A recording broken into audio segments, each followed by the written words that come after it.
Oh, good morning. I'm Dan Olstrand, and this is the Todd Veinotte Show. Now to nip any conspiracy theory in the bud right off the top, Todd's on vacation this week, a well-earned vacation as well. He'll be back in a couple of weeks, of course, unless he gets captured by aliens. But between now and then, you're going to have to deal with me. I think this week is going to be a historic week. Tomorrow, we'll see the end of the carbon tax, a 1% drop in HST. Wednesday, Donald Trump will take the wraps off his latest round of tariffs. Will he? Won't he? How much? On what? All of the questions will be answered, I think. At least we hope. The federal election campaign continues. I think this is day 9. Still, Liberals still in the lead. Last time I checked, anywhere 4, 5, 6 point leads, depending on what poll you look at. We're hearing stories of some infighting within the Conservatives as they struggle to make up ground. Mark Carney under pressure to, as you heard in the news, drop a candidate in Ontario over comments made about a story. We'll welcome the PPC leader, Maxime Bernier, who's in Halifax today. He'll be stopping by the studio in hour number 3 today, so make sure you stay tuned for that. And I would be remiss without mentioning the Halifax Mooseheads, right? Not many people outside of the team's locker room, perhaps, would have predicted the Herd would open up the playoffs on the road in Drummondville and come home with 2 wins. Game 3 is Tuesday night at Scotiabank Centre. Of course, if you can't make it to the game, and I really hope that you can because it'll be electric inside there, you can tune into to listen to all the action live from the ice right here on 95.7 News Radio. Garreth MacDonald will be here in hour number 3 today to I'll set up the game for us on Tuesday. A bit of a switch up for segment number 1 today. You know, Todd's not here, so we just decided to throw a monkey. No, I'm kidding. Anyway, it's normally counselors on the hot seat on Monday mornings at this time. Today, a little bit of a twist. We're going to have Mayor on the hot seat. Please welcome to the studio for the next hour and taking your telephone calls, the Mayor of HRM, Andy Fillmore. Andy, how are you? I'm well, Dan. Great to be with you. Now, we missed Todd, but it's always a pleasure to see you. Absolutely. So I guess let's start with the federal election campaign before we get into the sort of nuts and bolts of everything. You are watching this one with a little bit of a different perspective this time around, being that used to be your job. Exactly right. There's a tinge of nostalgia around it for sure.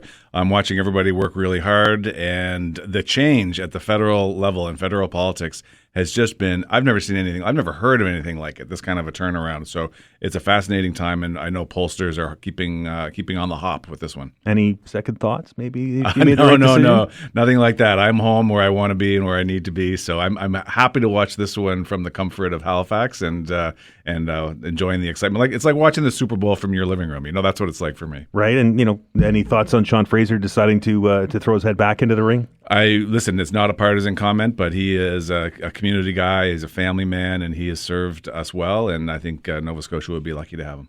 902-405-6000. That's 902-405-6000. That is the telephone number. Mayor Fillmore here for the next 60 minutes to answer your questions. But because I sit in the chair, I get to ask the real first one. That was just getting everything started. The budget, of course, is the big one. That one just coming to end almost, I guess, with the exception of a ratification vote last week.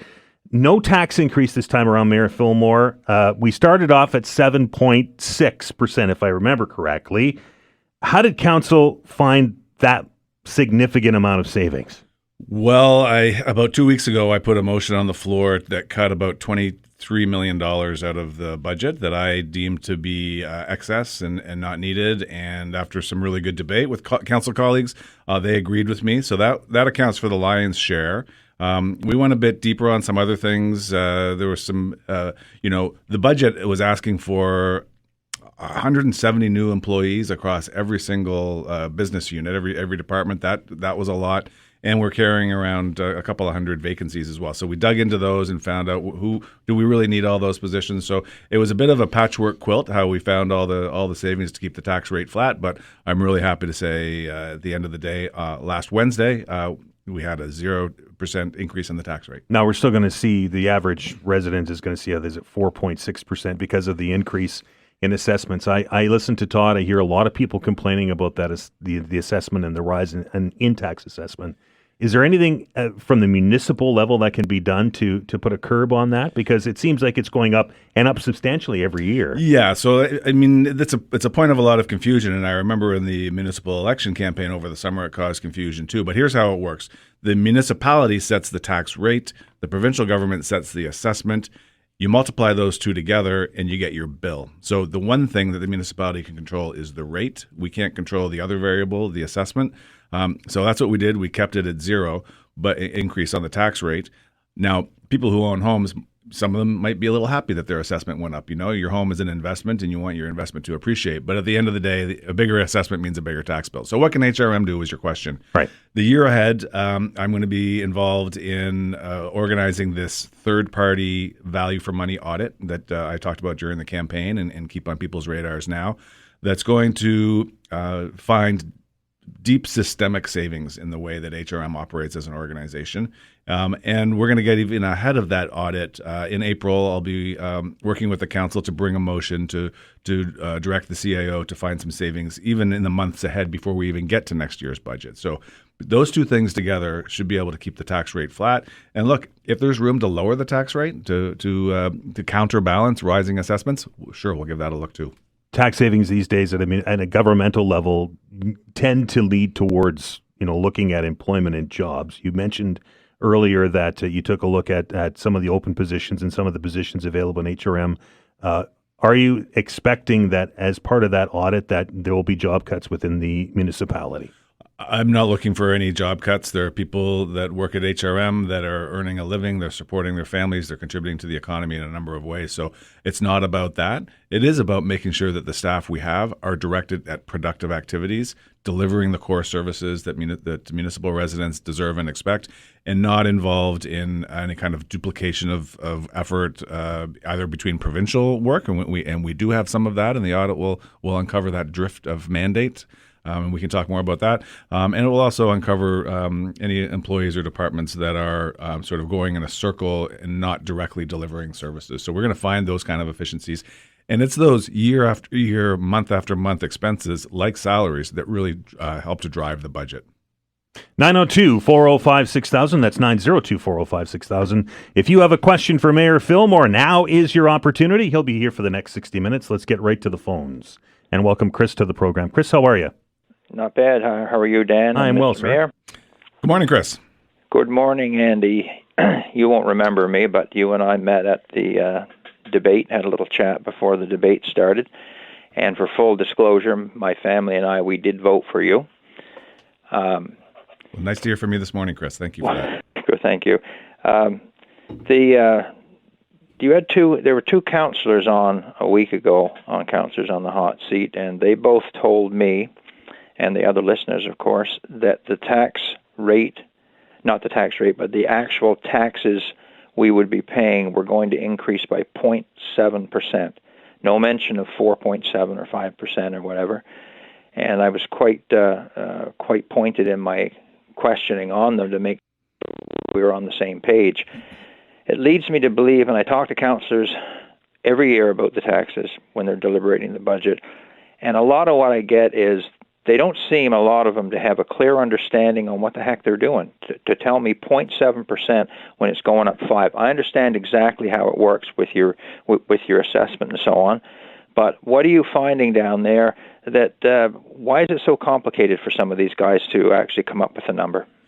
Well, look, I'll speak to the number first, and I believe, Chris, what they might have been referring to is, the first budget that the administration brought to the council was asking for a 7.5% increase on your tax bill. The 0.7, I believe, was probably the percentage increase in the tax rate. So there are two different, there are two variables in your tax bill. One of them is the tax rate. Mm-hmm. That went up. I think that was meant to go up by 0.7, and that would have yielded a 7.5 increase on your tax bill. In the end, though, of course, we were able to keep a 0% increase on the tax rate, so that 0.7 went down to 0. But to your broader point, there are, people step up to serve on regional council or in any order of politics because they are interested in making their communities better. Everybody comes with something to offer. Some of those are hard technical skills, like I'm a city planner. Others are more about diplomacy skills, softer skills. So everyone has something to offer, but it is important. You're quite right that we all make sure we're speaking the same language when it comes down to the delivery of the services. Yeah, well, thank you for that answer. And the councillors obviously were confused in some way, but the 3% climate tax that we've got, what's happening with that, and are there reserves on board right now with what we've already paid into that? And if so, what do you plan to do with it? Yeah, there's a substantial reserve. I believe it's sitting at around $18 million right now, with plus or minus, and that's intended to give grants to homeowners. It does a number of things, but it gives grants to homeowners to do those deep energy retrofits, helps them out with heat pumps or with rooftop solar. It also helps not-for-profits to make the similar conversions. It helps us at HRM to do things within our own house, like convert the fleet of vehicles to electric and lower carbon sources. It helps to do some ecological remediation that's required here and there around the municipality. So it got close to being discussed in the budget. We didn't have to go there in the end, but I'm always interested in hearing what community feels about that tax. Any idea or stomach on your part for looking into a change in the way the property taxes are calculated? Well, look, I'm not alone in having a deep worry about the assessment cap that we have in Nova Scotia right now. It creates winners and losers, and one of the biggest groups of losers is unfortunately people who rent, because apartment buildings are not subject to the cap. So if the assessment on my house and your house, Chris, is being artificially lowered because of the cap, that slack has to be made up with apartment buildings, and as soon as the taxes go up on apartment buildings, guess what? The rent goes up too. So this is a pretty significant issue. It's a tough one to untangle. It's something that the successive provincial governments have had to wrestle with. Yeah, I was going to mention that, and there's about 65% of all residential properties in Nova Scotia are capped, so that's a very difficult thing to look at, but that's not really what I was talking about. Winnipeg, I believe, if not all across Manitoba, they have a combination, I believe, of a partial income tax that goes to cover property taxes. And in my opinion, income tax is the only fair tax that we've got. A lot of people will think I'm out of my mind saying that, but it is. The more money you make, the more you pay. That's what I was more getting at, is some sort of a blended formula whereby a combination of your ability to pay, i.e. through income, and also the cost of goods and services directly provided by HRM to the individual taxpayer, because you got people that have inherited homes years ago and whatever that don't have the retirement income that a lot of people may have, and they're having a hard time paying their property taxes. So the cap does help them out to a certain degree, and rightfully so, I think. But do you think maybe something, and I know it's not municipal, it's provincial and federal that control our income taxes, but something more along a blended rate or a blended figure incorporating would have something. Well, what you're saying, Chris, goes directly to the heart of fairness and affordability. Our property taxes right now are correctly described as being a regressive tax. So it's the same tax whether you make $50,000 a year or $500,000 a year. You're getting paid the same. So obviously, proportionally, that's a much bigger ding for someone with a lower income. So that makes it a regressive tax. I think there's probably a healthy discussion to be had about how to make that more fair and more of a progressive tax than a regressive tax. Will you look at that? I'd be happy to. There are a number of conversations I will be having with the Premier, and I'd be happy to raise that one. Good. Thank you very much. Dan, thanks very much for the time. I appreciate it. All right, Chris, have a good one. 902-405-6000. That's 902-405-6000. We're back with Mayor Andy Fillmore in the hot seats right after the break. All right, welcome back. Dan Ahlstrom in the studio with you today, and across from me for the next 45 minutes or so, the mayor of HRM, Andy Fillmore, who's been kind enough to join us for the hot seat for, I think this is your first hot seat, is it not? It is, I believe. That's right. I haven't sat with you for an hour before or with Todd. So there you go. Now this is, it's groundbreaking stuff. You mentioned before the break, Mayor, that you were looking at the environmental budget, had $18 million in it from the environmental levy. You ended up taking $10 million out of the library contingency fund. Why did you make that decision? Yeah, so the Central Library, first of all, is a beloved institution. And when I worked at the city as a staffer, I was deeply involved in its conception and finding the funds and getting it built. So that was not a move about who loves the library more or less. So what happens is the Central Library had a reserve fund set up for it, whose purpose was the ultimate replacement of the library when that need to happen. It's unique. There's no other facility, the 4 pads, anything. There's no other facility in HRM that has its own reserve for that purpose. And so when, for example, a new chiller is needed I'll just stick with like the 4 pad, for example, there are reserves set up for that. And the Central Library will have access to that reserve as well. So in no way is it going to harm the Central Library if it needs to have an elevator cab needs to be replaced or a chiller needs to be replaced. So it's fine. It was a unique situation, and the council went along with it. It was about a 2/3 in favor vote.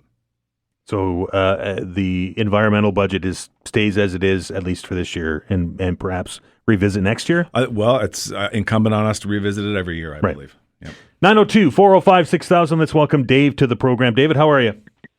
Good. How are you? Good. Your question for the mayor, please. I have 3 questions for the mayor. I'll change the direction here from taxes and all the political stuff and talk about our violence in our city. And I talked with Todd quite a few times, so I have 3 questions for him. First question is, do you recognize or do you see or do you hear about more violence in our city? And I'm talking about the gun violence. Hi, Dave. Thanks for calling and thanks for the question this morning. Look, this is on all of our minds. And I get a call or a text, whether it's in the middle of the night or on a Sunday afternoon when these things happen, and they are profoundly disturbing. To bridge it to what we were just talking about in the budget, this year's budget did have some increases for the police department, notably for their body-worn cameras, which are going to help to keep people safe. It's really important that we give them the equipment they need to do their job. But, the more important thing here is to get in front of the crime before it happens and get to the root causes of why folks are finding themselves in the desperate situation of acting out in that way. Yeah, I'm not talking about that. I'm talking about the gun violence. Body cams aren't going to solve gun violence and shootings. I'm talking about 3 shootings in Halifax and Dartmouth, followed by 2 days later a shooting on St. Margaret's Bay Road. Previously, a shooting of a 10-year-old. I'm talking about what are you, as the mayor and the council and the police commission, not body cams, not more money. What are you doing now? Are you looking at this now, and this is on the top of your agenda on your desk? Because we're going to hear about another one, and we're going to hear about another one, and it's going to continue. And what we hear from the police department is, if you have any video or you have any info, please call us. I feel the police department is inadequate. I feel that we're not safe as a city, that we don't need any data. We don't need someone coming on here and saying that our city data shows us this. I'm talking about citizens here as a concern. I heard it on the weekend in a community hall, and it's going to come very soon that it's going to be a protest because we are a violent city, Mayor, and nothing is being done about it. And what I mean by nothing is the comment about body cams has nothing to do with drive-by shootings on people's houses, young toddlers getting shot. Answer that question, please. There's no question that we are all disturbed by the gun violence that we see. And you said we're not going to talk about stats, and maybe the stats will tell us that those incidents are increasing, and maybe they won't. I don't have that information in front of me right now, but I do know that every single resident of HRM is worried about it and upset about it. As am I. Now, we are talking about a time in our history where there is a great sense of unsettlement among people. It's a hangover from COVID. We're talking about a time where there is a mental health crisis as real as any housing crisis that is causing people to act in various ways, acting out on their impatience or their fears in really unfortunate ways. So this is as much a mental health crisis as it is anything else. And I'll push back on you a little bit. Our police force is comprised of professional officers. They put themselves in harm's way every day. And I'm proud of the body cams that we got for them. That's going to keep them safe, and it's going to keep citizens safe. And it's part of the net that we weave to make our community safer. It's part of the net. There's more to the net, and mental health is a big part of it. But it's a tragic situation for sure. Last question, David. And I'll push back a little bit this way, Mayor. I respect your points on the body cam, so on and so forth. I think you need to look into the police commission. I think you need to look into this. I think this is not going to stop. Yes, maybe a little mental, but you're pulling straws here on mental and COVID. This is gang violence, Mayor. There's gangs in the city that I think you really have to look into.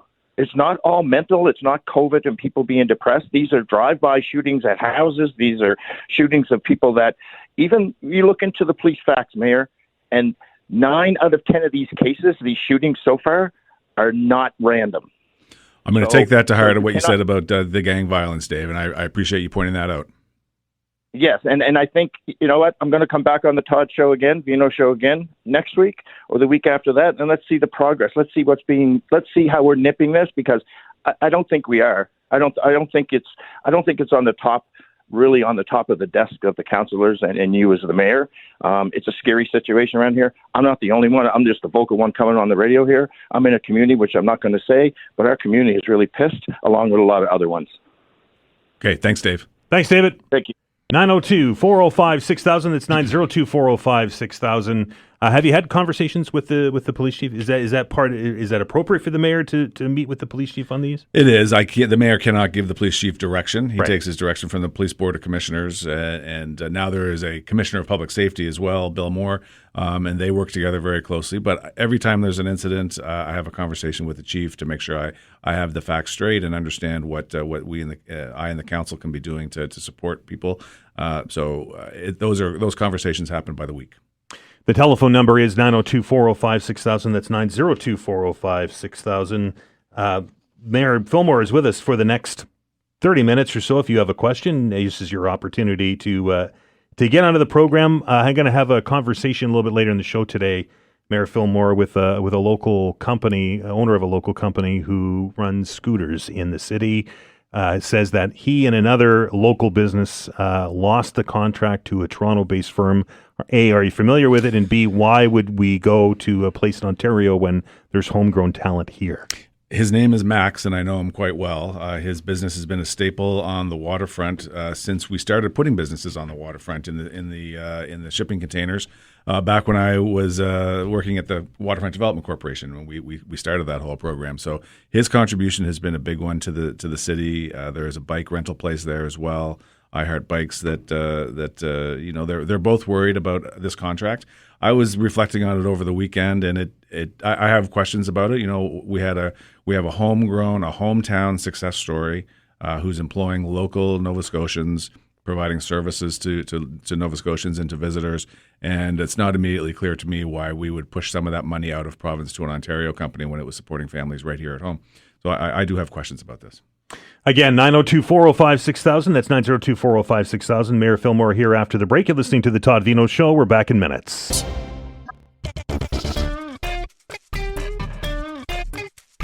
All right, welcome back. This is The Todd Veinotte Show and Councillors on the Hot Seat. I am Dan Alstrand, and he is Mayor Andy Fillmore, here to answer your questions for the next 30 minutes. 902-405-6000. Lines are busy, so if you get a busy signal, keep trying, and we'll do our best to get to as many people as we can before we run out of time at the top of the hour. Let's go right to the phones. We welcome Sean to the program. Sean, how are you? I'm good, Dan. Thanks. How are you? Good. Your question Andy, for the mayor, please. Yeah, Andy. I just got a question. Do you stand by and follow the PSEA?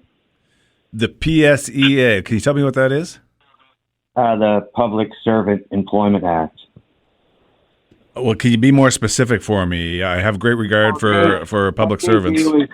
What they do is they ensure that a public servant doesn't become a tool of a partisan advantage in an election and participate as a representative of the government in a federal election. Okay, and are you concerned that might be happening somewhere? Yeah, I am. Because what I gather from it is it says that while on duty, public servants are prohibited from engaging in partisan activities such as campaigning for a political party or soliciting donations. So what brings me to that question, Andy, is I got a pamphlet from Darren Fisher there the other day and last week, and when I opened it, I noticed right on the front of it, there's a picture of Tony Mancini participating in a government act, and then when I open it up, there's a picture of you multiple times standing with Mark Holland and Darren Fisher and a few of the other Liberal gang. And when I showed my, the reason why I asked is because I find it's ironic that our mayor and our deputy mayor are both posing on a Darren Fisher Liberal. But Sean, I'm going to interject here, Sean. Is it a picture of some kind of an announcement or some event that they were at? The first one is, yes. So yes, I don't understand how that constitutes an endorsement. Well, it's his. I mean, I'll explain how I brought it up because Sure. when I showed my wife to be, first thing she said was, "Oh, I didn't know Andy Fillmore was a Liberal." Right? She's not very politically engaged. Fair. So she said that. So that leads people when they open it that, oh, I voted for Andy Fillmore. Maybe he's a Liberal, so I'm going to vote. And I feel like with Tony Mancini, he is representing his job by at an event. I'm assuming it's some kind of building opening or something. So wouldn't it be fair for public officials to be at a building opening? And if a politician uses that picture of that, would that not be included without perhaps the politician's consent? Well, it kind of goes against the whole thing of not participating in photos like that. So your concerns with Darren Fisher then? It's just a very partisan act, right? Like I'm sure Derek Fisher had other pictures from that event that showed maybe his different angle, or if Tony Mancini was there in his public representing as a member of the public. So you're just to be fair, Sean, your concern with Mayor Fillmore is that Darren Fisher put a picture of him in his pamphlet. And Andy Fillmore. So I'm just wondering if these pictures were run through the PCS or PSC before and got approval that they weren't election, because like I said, my wife to be opened it and the first thing she said was, I didn't know Andy Fillmore was a Liberal. And it just struck me as like, yeah, so if someone opens that's unfamiliar and sees Andy and says, oh, well, I voted for Andy, so I'm going to vote for Darren Fisher. And it's the exact reason of why I didn't vote for Andy. I mean, I thought I just couldn't bring myself to think that he could keep his Liberal ways and his Liberal connections out of. All right, Sean. Let's let the mayor respond to this question. Yeah, Sean. Nice to hear from you this morning.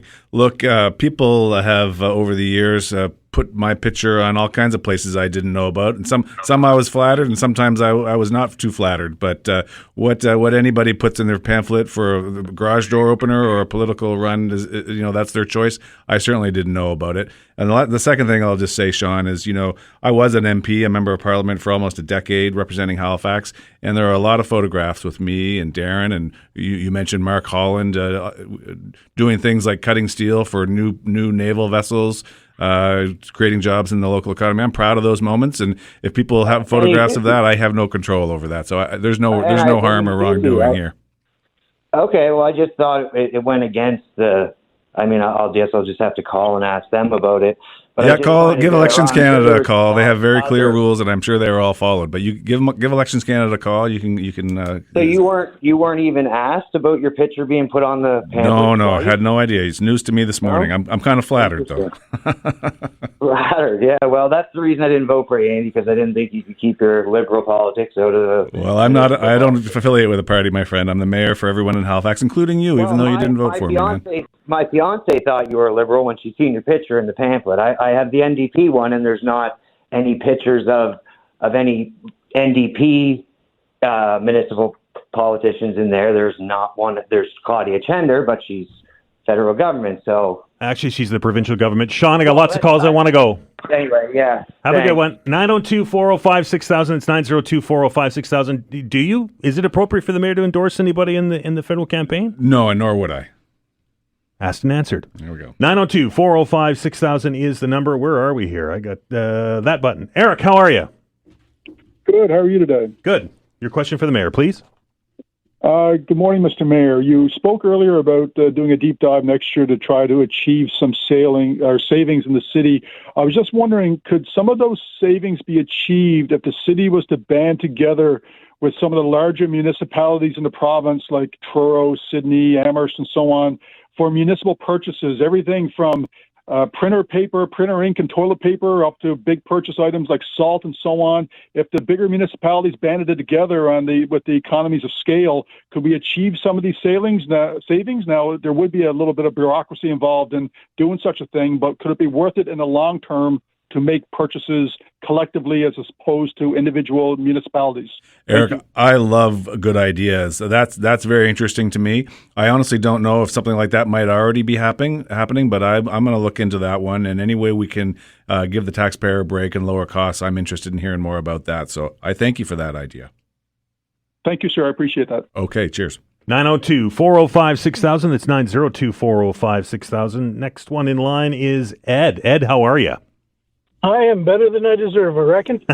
Your question for the mayor, please. Well, I know there's issues, crime and everything in the city, and cops and more cops, and they want to do budget increase to get them cameras and stuff. But what about another option for raising revenues, like traffic police? Expand the bylaw department there, have them do just traffic. No guns, no criminal stuff. Put a dash cam in the cars, because I drive a bus, and every day I see 5, 10 more cars run red lights to go around corners when I'm supposed to be going straight, cutting me off. I see people on their phones at all the intersections all day, every day, plus no stopping at stop signs. So hire, 5 or 10 or, whatever it is, traffic cops there, traffic enforcement. I'm sure they pay for themselves with a couple of tickets, with a red light ticket being what it is. Ed, that cheaper than the red light cameras that have many hundreds of thousands per intersection. Ed, you're onto something there. I want to say there are two things we can be doing much better for the enforcement, and that would also raise money. The one thing is everyone's seeing how the speed bumps are getting rolled out everywhere across HRM. That's happening to slow people down that are speeding, but it wreaks havoc with ambulances and fire trucks and snowplows and all that. And they're expensive. They need to be maintained, and that you have to pay people a lot of money to go out and install them.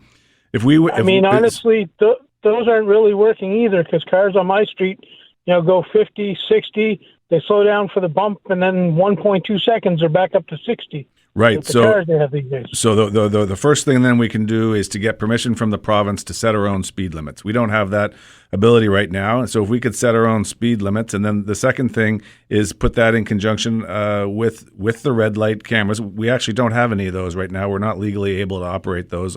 Like you see in some cities, you run a red light, you get the automatic ticket in the mail. We would like to have that, because that means we can redeploy our police officers to solve crimes rather than write tickets, and that money would just flow in through the automated ticketing. That's another thing we need permission from the province for. So those are two things that are on my list. We lower the speed limits, get automatic ticketing, and we can make the streets safer and raise money at the same time. Yeah, when the Safety Act goes through there and it changes over to the Safety Act instead of the motor vehicle, and that'll give you permission. But how much are those red light cameras costing?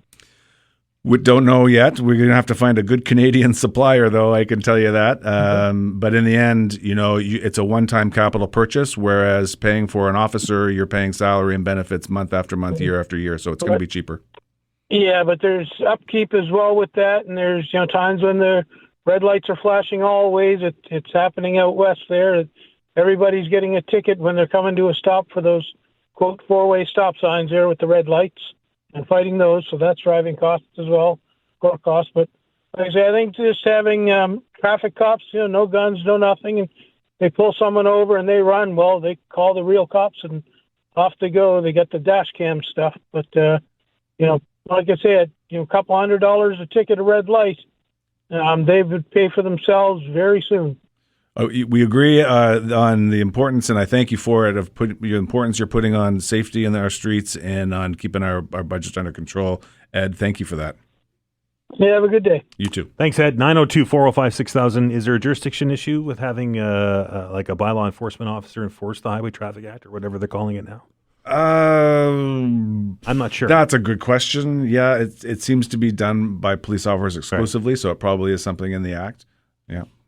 More going to the province asking for permission, right? Yes. Rick Howe used to sit in this chair and rail on that, so I'll just keep that tradition going. Well, as I said a moment ago, there are a number of conversations I'll be having with the provincial government. That's one of these two items are on the list. For sure. 902-405-6000. Mayor Fillmore's here. We're going to take a break. You're listening to the Todd Veinotte Show. I'm Dan Alstrand. We're back in minutes.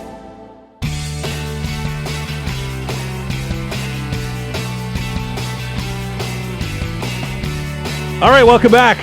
We're into the final stretch of Mayor in the Hot Seat. He's Andy Fillmore. He's here to answer your questions. We've got a couple of empty lines if you want to try and squeeze in. 902-405-6000, and we'll try to get through as many as we can. We'll start with Gloria. Gloria, how are you? I'm well, thank you. Thanks for taking my call. Sure. Good morning, Your Worship. Good morning, Mayor McCluskey. It's wonderful to hear from you this morning. Thank you for being there, Andy. It tells me that you're not afraid of confrontation, and that's good. We need somebody who will listen and speak out. My first question, Andy, is this. When I was mayor of Dartmouth, and the rule Dartmouth had, we would wait for the assessment to come in before we even thought about what the tax rate would be. The Moore assessment, we didn't plan to spend the Moore assessment. We planned to use it to lower the tax rate. They got away from that at amalgamation. And is there any hope that you can ever go back to that? I think so. Look, when this year's budget was presented to me by the administration, the assessments were in hand, but it didn't seem to make a difference because the wish list from all the departments was still going to drive the tax bill up by 7.5%. So I appreciate exactly what you're saying. That's what they get their wish list ready. You have to look at what you can afford. I have a wish list in my house here, but I can't do it. Right, we have to stay within our means, and households are doing it, and so should the city. Within our means, and but I was in assessment for 27 years, and property owners have two values: the one they want to be assessed on, and the one they would sell it for. Right, the appraisal. And assessments are based on market value, so you can't have it both ways. You can't have it both ways. So and the reason the assessments are so high is that people are charging asking as much as they can for their properties. And then they can't understand why the values are all going up. I'll leave that alone. Andy, I have one more question for you. I made a motion years ago to get an auditor general, and the motion got passed. We have an auditor general. Are you going to ensure that we follow the recommendations? That has not happened as far as I can see when I read the auditor general's report. Well, I've met the Auditor General one time only, and it was not to talk about matters of his work. I had to get through this all-consuming budget process, but he's on my list to get to, Gloria. I have high regard for Auditor Generals at any level of government. They perform a very important oversight function. Yep. So I want to understand what he's saying, and if he's feeling that his recommendations haven't been followed, I'd like to learn about that. Well, you can read his reports and find out what he says, and that's been going on. And they give the recommendation, and then they're not followed. So we need to get on top of that, Mr. Mayor, and get it done. One more quick comment. Sure. Speed bumps do nothing except slow down fire trucks, emergency vehicles, and police. Agreed. And before they did it, there was no consultation. Yeah, that's right. Something changed there, but I agree with you, Gloria, that we have better ways to keep the streets safe and slow traffic down, and technology will play a role in that, and I hope so also common sense. So I think you're doing a good job, Your Worship, and keep on top of it. Thank you so much. Thanks, Gloria. Gloria. I really appreciate it. Okay, thanks. 902-405-6000 is the number. This is, we'll go to Glenn. Glenn, what's your question for the mayor, please? Yes, thank you, gentlemen, for taking my call. Mr. Mayor, the conversation you had with Dan on the past, before one of the past breaks, was you were celebrating the fact of scooters in the city? I think it is a very dangerous problem, and I think they should be banned. I almost got run over like 3 times, and I'm hardly on the sidewalk. I usually drive. So we all know scooters are not allowed on the sidewalks. Is that true? There's a new rule that the previous council passed, Glenn. I'm going to have to look at it again to understand all of its implications. But I do want to come back to your first point, which was around the celebration. I have concerns myself, and I know that I've had personal experiences with scooters as well. My celebration was more about this is a local guy employing local people. These are local jobs. That's really what I was talking about. But I'm all for making the machines safer and keeping people safe on sidewalks and streets. Well, I'm self-employed. I'm all in support of private enterprise, but let's face it, these scooters are getting out of hand on the sidewalks. And what happens and who is liable? This is the most important question that I can't get from anyone that is responsible for the city. Who is liable? Let's say if some lady was walking down the sidewalk with a walker and someone ran her over and was seriously injured, who would be liable? Glenn, I'm not a lawyer, but I'll tell you what, if you were to send me an email at mayor@halifax.ca, I can get you an answer for that, okay? Okay, but I really think that this should be governed, and why isn't the city and the police stopping these people and trying to control this? I mean, it's going rampant, and I think you'll see it this summer. Every summer it gets worse. I agree with you. We're moving to a place where, people call it micro-mobility. There's going to be a lot more micro-mobility around. Not everybody can afford a car. People are looking to get places faster, cheaper. So bicycles, scooters, skateboards, whatever it is, micro-mobility is heading our way, and we have to figure out how we can all share the right of way in a safe way together. Well, I agree. And if it's against the law, then everyone sees it every day happening, and no one's doing anything about it. So what's going to happen is if someone, and thank God it hasn't happened yet, and hopefully it never will, but if someone gets very seriously hurt, then they're going to be spending a lot of money on lawyers to try to save whatever they have left. Yep, it's a real thing. You're onto it. Thanks, Glenn. Okay. All right, thank you, gentlemen. 902-405-6000 is the telephone number. The last call, we get Gordon on the air. Gordon, how are you? Hi, Dan. How's it going? Good. Your question for the mayor, please. Hello, Mayor. Thank you for taking my call. You got it, Gordon. I want to make a comment about the last guy, about the scooters, since that was there, that, someone's really going to get hurt with those scooters riding around the way that they do. And the answer to that is enforcement, which we don't have. I'm a business owner. I've been a business owner for 2 decades here at downtown Halifax. And I'm wondering what you guys are going to do about the people coming into our businesses. And I'm sure I'm speaking for a lot of the business owners in downtown. The people come in, they steal what they want, they take what they want. You can't stop them. I've got videotapes. I've called the police. They haven't even showed up. They haven't looked at the video. They won't go pick these people up. And when you try to stop them, they laugh at you because there's no law enforcement when it comes to theft. And how many of us downtown business owners who are barely making it are, trying to make a living? We're getting ripped off left, right, and center, and we can't even touch them. So what is the mayor going to do to enforce the law of theft? And why are the police not showing up at my store and going and apprehending these people when I got clear pictures of who they are? You know what happens? Gordon, let's let the mayor answer here. We're almost out of time, and I want him to get a chance to respond to this. Gordon, thanks. Listen, I sat for about 90 minutes with the Retail Council of Canada last week and a number of local retailers, you'd probably know them, to talk about the scourge and the brazenness of the smash and grabs, of the retail theft, retail loss, retail crime is what it is. And look, there are 2 things at work here. One is the absolute unprecedented brazenness of the criminals, and I'm sure it sounds like you know what I'm talking about.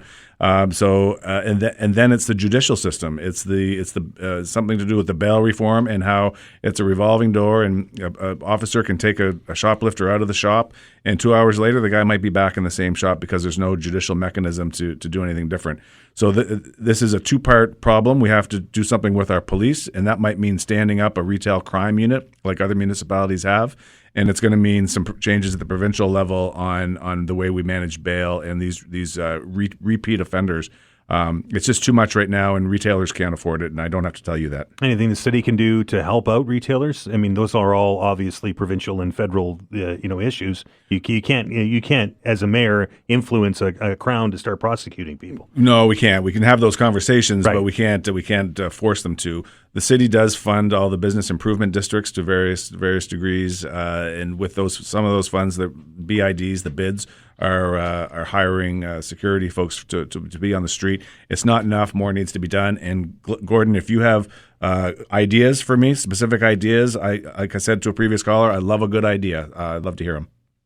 Gordon, appreciate your call. We're out of time. Mayor Fillmore, Elbows Up rally on Sunday at Alderney Landing. Are you going to commit to the listeners to, I was going to say to dye your hair red, but you're like me, you're follically challenged. I'll have to dye my dome red, I guess. But I'll be there, and I'll be at the Mooseheads this week, and I look forward to seeing folks there. Mr. Fillmore, I appreciate it. Thank you, Dan. Have a great week, and we'll do this again soon. Cheers. You're listening to the Todd Veinotte Show. We're going to stop down, and Blake is going to update us on what's going on in the news. And when we come back, it's time for the open hour. Heard something from the mayor you didn't like? You like? Something else you want to talk about? Here's your chance. The telephone lines are open, 902-405-6000. We're back in minutes. Facts.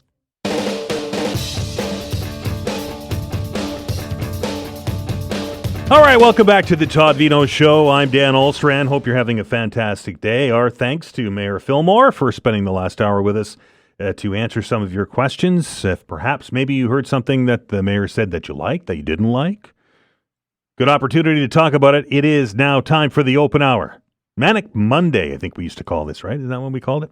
902-405-6000 is the number, 902-405-6000. And outside of the mayor's comments today, there's an awful lot of things that we can discuss. HST is dropping tomorrow. That's a 1% reduction in your tax. Also, the carbon tax is coming off tomorrow. I'm hearing upwards of 20 cents or more at the pump coming off. The UARB is going to, or what is it called now? The Nova Scotia Energy Board. I think it's changing its name tomorrow. So we'll be confused for the next 2 or 3 months until we get it figured out. Anyway, it's the utility, the regulator, is to make its adjustments tomorrow. Well, I guess at midnight tonight. So we'll know tomorrow morning how much gas is going down. So that's going to be 20 cents plus. You're going to see a 1% HST reduction. Everybody's marching down the street with no, they're not. Anyway, what are you going to do with your newfound wealth? Is this found money? It's not something that you would have budgeted for if you started your budget in January. Well, maybe the HST because of the election, but other than that, the carbon tax is a new thing. Everybody was talking about how punitive it was, how it was impacting their wallets. Is it going to change the way you do things? Is it going to allow you to do things that maybe you weren't going to be able to do? 902-405-6000. That's 902-405-6000. Also, of course, Wednesday is the day everybody's watching. It's Tariff Wednesday. I want to say Tariff Tuesday would have sounded better, but apparently President Trump is superstitious. So he's not going to announce his tariffs on the 1st of April. He's going to announce them on the 2nd of April. Yesterday, I think it was on Air Force One, he said that he's going to tariff everybody. Tariff for you, and a tariff for you, and a tariff for you. What do you think is going to happen? Is he going to follow through with that 25% tariff on everything? Is he going to back off and be nice like he said he was going to be last week? Or is he not going to do anything at all? We've seen him do that before. It's really difficult to kind of get your head wrapped around it, isn't it? When the President of the United States at 2 o'clock in the morning with his phone in his hand says that he's going to do something, and then by the time we get to that date, he either kicks it down the road or he reduces it, has a conversation and says we had a very good conversation with X on this. Is it going to happen? What are you planning to do to combat it? Are you shopping closer to home? That's all stuff we can talk about today in the open hour. Also, speaking of shopping closer to home, I came across this story, and in fact, I was having a conversation with the mayor about it off the air before we we started the show today. Apparently, and I'm a bad radio host. I didn't write down the source that I said, but apparently this study or this news article that I was looking at, I could probably dig it up if I dig it out, if I get a chance to dig it out. Canada-U.S. flight bookings, that's Canadians heading to the United States for the summer, are down 70%. Well, that's a significant number. That means that the planes will be 70% empty. So the airlines will start canceling flights and doing those kind of things. My question to you is, and I'm curious to hear what your answer is, because we've talked an awful lot about it in the past. Are you changing anything when it comes to dealing with the United States? Are you not traveling to the U.S.? Are you taking a closer look at food labeling when you're at the grocery store? Are you maybe giving up on the Amazon or getting rid of the streaming services or not going on conventions in the United States? I'm curious to see what your thoughts are. I'll tell you what mine are a little bit later in the open hour, but I want to get to as many phone calls as we can. So let's begin. Again, the number 902-405-6000. We welcome Jim to the program. Jim, how are you? Good morning, Dan. How are you? I'm good, sir. Good to hear your voice. No, good. Listen, I just wanted to follow up on something. I know it's a Trump week or whatever, but having said that, I think you had a caller named David called the mayor about the shootings in the city. Yes. Yeah. Well, I've heard David before on your talk show or the talk show, and I support him 100%. I must say, it's nice to hear a citizen that he didn't say what area he lived in, but he certainly has echoed what I've been saying for years about the number of shootings and the lack of what I think now has come to a disengagement from real on-the-spot policing, so to speak, even if you want to call it traditional. I'll give you some quick examples. Sure. Marion Kane, 8 years old, was murdered in Dartmouth, 4 p.m. in the afternoon by a drive-by shooting. Nobody's been apprehended yet. That was in December 21. 6 months later, I think she was 12 years old or young, a young girl was shot 6 months later on Federal Avenue coming out of her house. She was wounded severely. She survived. And we had multiple shootings since, even this week or last week, or I should say last week or the week before. Yep. And I think there's a couple components there that are missing. One is the police commission has a bunch of members on there for years, Councillors Kent, Councillors Mancini. They've got a couple of new civilians and one other new councillor. There's a new board of police commissioners coming on. He's an ex-auxiliary police officer and flight surgeon. I'm looking forward to him because he's dead against handguns and other things in policing. But I found over the years, and I addressed that police commission publicly in December, I think it was of 23. And I mentioned the name Marion Kane because of all the police shootings. Now, I wasn't discussing the circumstances of that shooting or anything else. I just mentioned his name, and then I was stopped. I was stepped on and said, you can't mention somebody's name here when you're talking a budget. Well, I mentioned a young kid was murdered, and it was like, please don't do it. So that showed me that even though they may have some empathy, it was quite obvious to me that some of their policies in policing that they would put forth would not engage enough to help prevent these shootings. And the other thing is the media. When the police media report on police shootings, they did it again with the Armdale shooting here just recently. Mm-hmm. They have a habit of saying, not random and there's no danger to the public. Well, my opinion is that if there's any shootings in the public, they're always a danger to somebody besides those that have been shot. So it sends I'll push back on that second point first, Jim. Go ahead. Because I'm kind of familiar with the way that it works with the police media. The reference to no danger to the public is no ongoing danger to the public.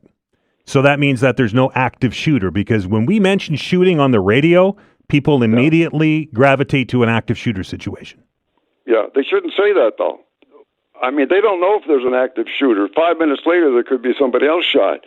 So I dealt with the media for years as a police officer. And the reason we said that, I was always against it, is because it sends a false message of comfort to the public. That, look, it's not a random shooting. They don't know that until they do their investigation and complete it. They have no idea what's going to happen 5 minutes later.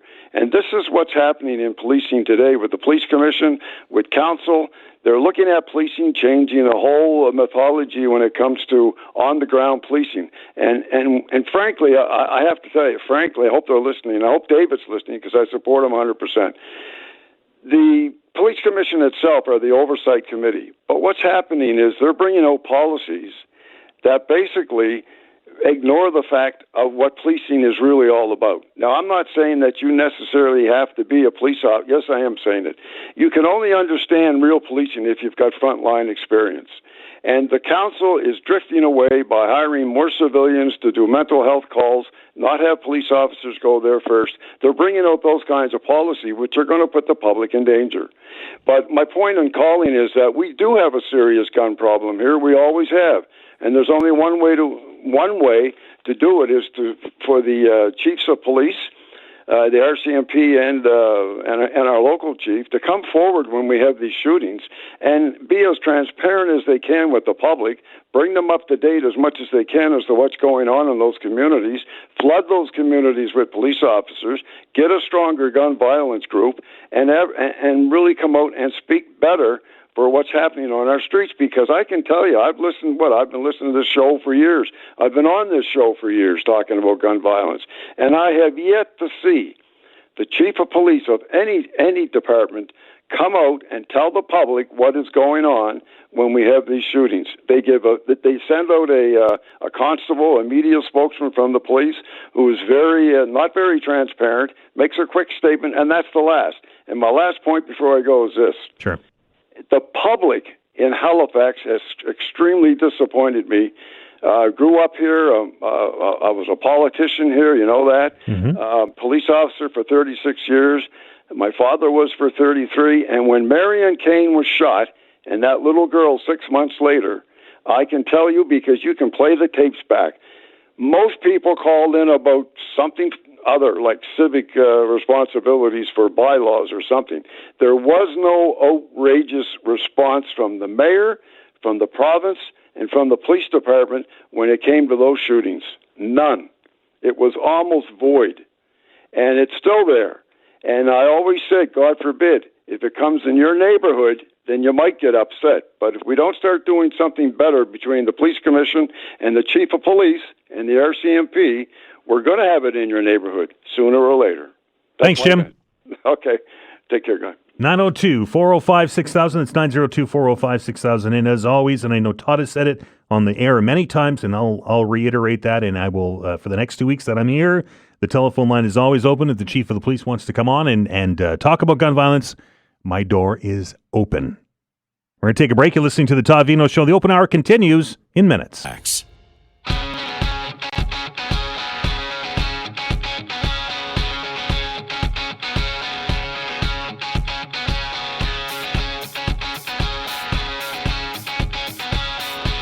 Welcome back to the Todd Veinotte Show. I'm in here. I'm Dan Alstrand, breaking all of Todd's stuff, just so he knows in case he's listening.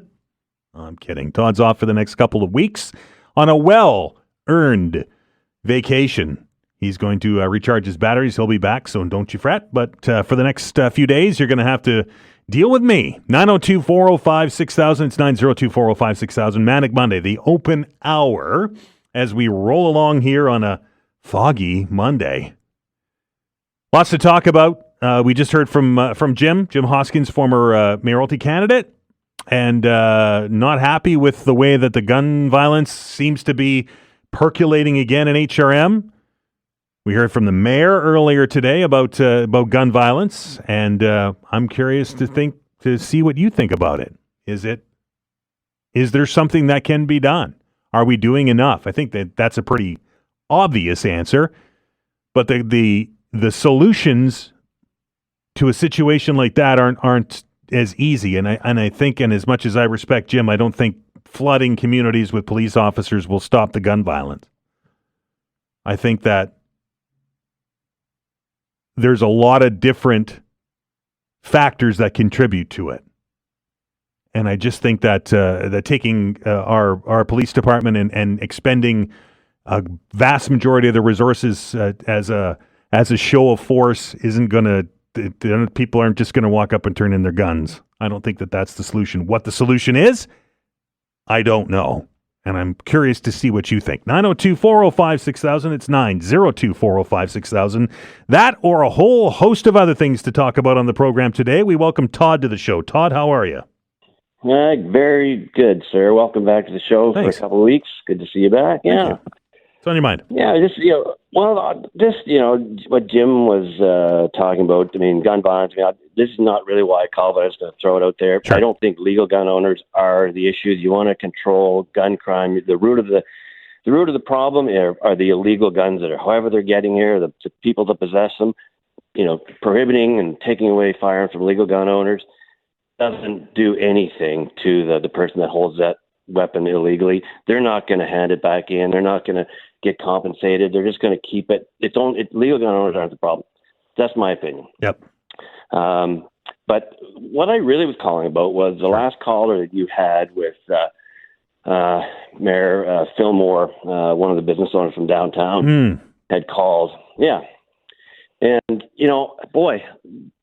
private business owners, small business owners, they're bearing the brunt of that, that shoplifting crime, retail crime. They're just coming in and walking away with, those business owners' property and with no concern. And I've heard of it, and I witnessed it last week at the PV Mart in Bedford, the one that's going out of business. Mm-hmm. And I saw a guy. I thought he was getting some good deals because he was just piling it, stuff in his arms. And he walked out the door. He literally walked. He had no panic. He didn't rush. He didn't run. He walked out the door. People were taking pictures of him, and he could have cared less. And that's just seems to be that's just the society we live in right now, because there's no the police don't even show up. And I get it. They're stretched thin.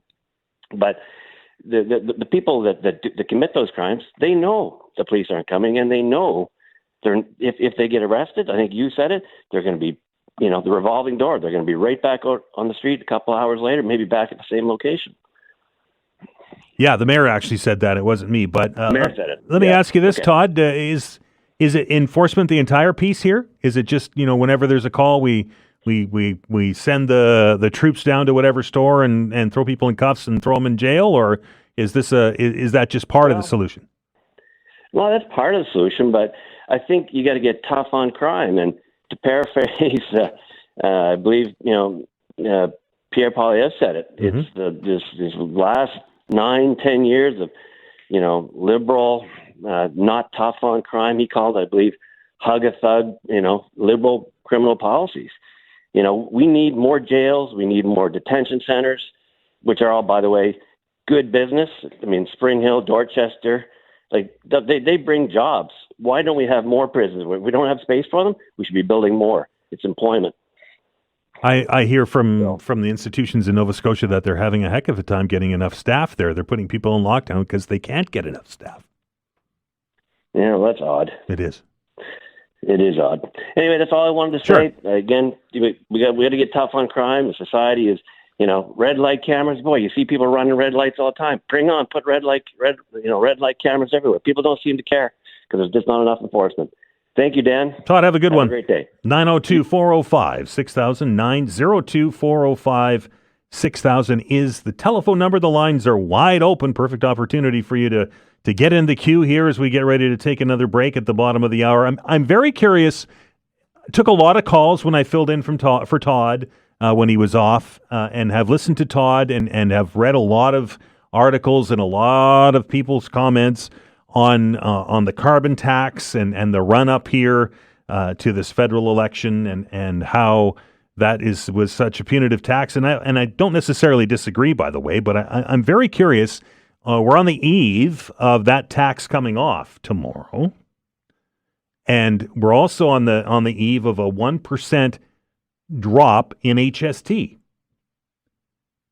So I think one of the headlines I read or I heard this morning is that you're going to get a little bit of money back in your pockets tomorrow. I think my question to you before we take the break here and Mark updates us on what's going on in the news is it going to make a huge difference to you and to your family? Is it going to be allow you to do something that perhaps you weren't able to do. I think I said at the beginning of the open hour, it's almost like it's found money. We knew that the 1% HST was going to come off. That was part of the election promise from the premier when he was on the campaign. But we didn't know that the carbon tax was going to come off. And now that it has, and now that it will tomorrow, and now that you're going to get back 20-ish cents on a liter of gasoline each time you fill up, is it going to make a big difference to you and your family? We talk about pocketbook issues all the time, and tax cuts have featured very prominently on the election platforms of the federal party leaders as they wind their way across the country. A 1% drop in HST, the removal of the carbon tax off of your gasoline and your heating fuels and so on and so forth, is it going to make a difference? 902-405-6000 is the telephone number. We're going to stop down for a break. You're listening to The Todd Veinotte Show. I'm Dan Ahlstrand. We're back in minutes.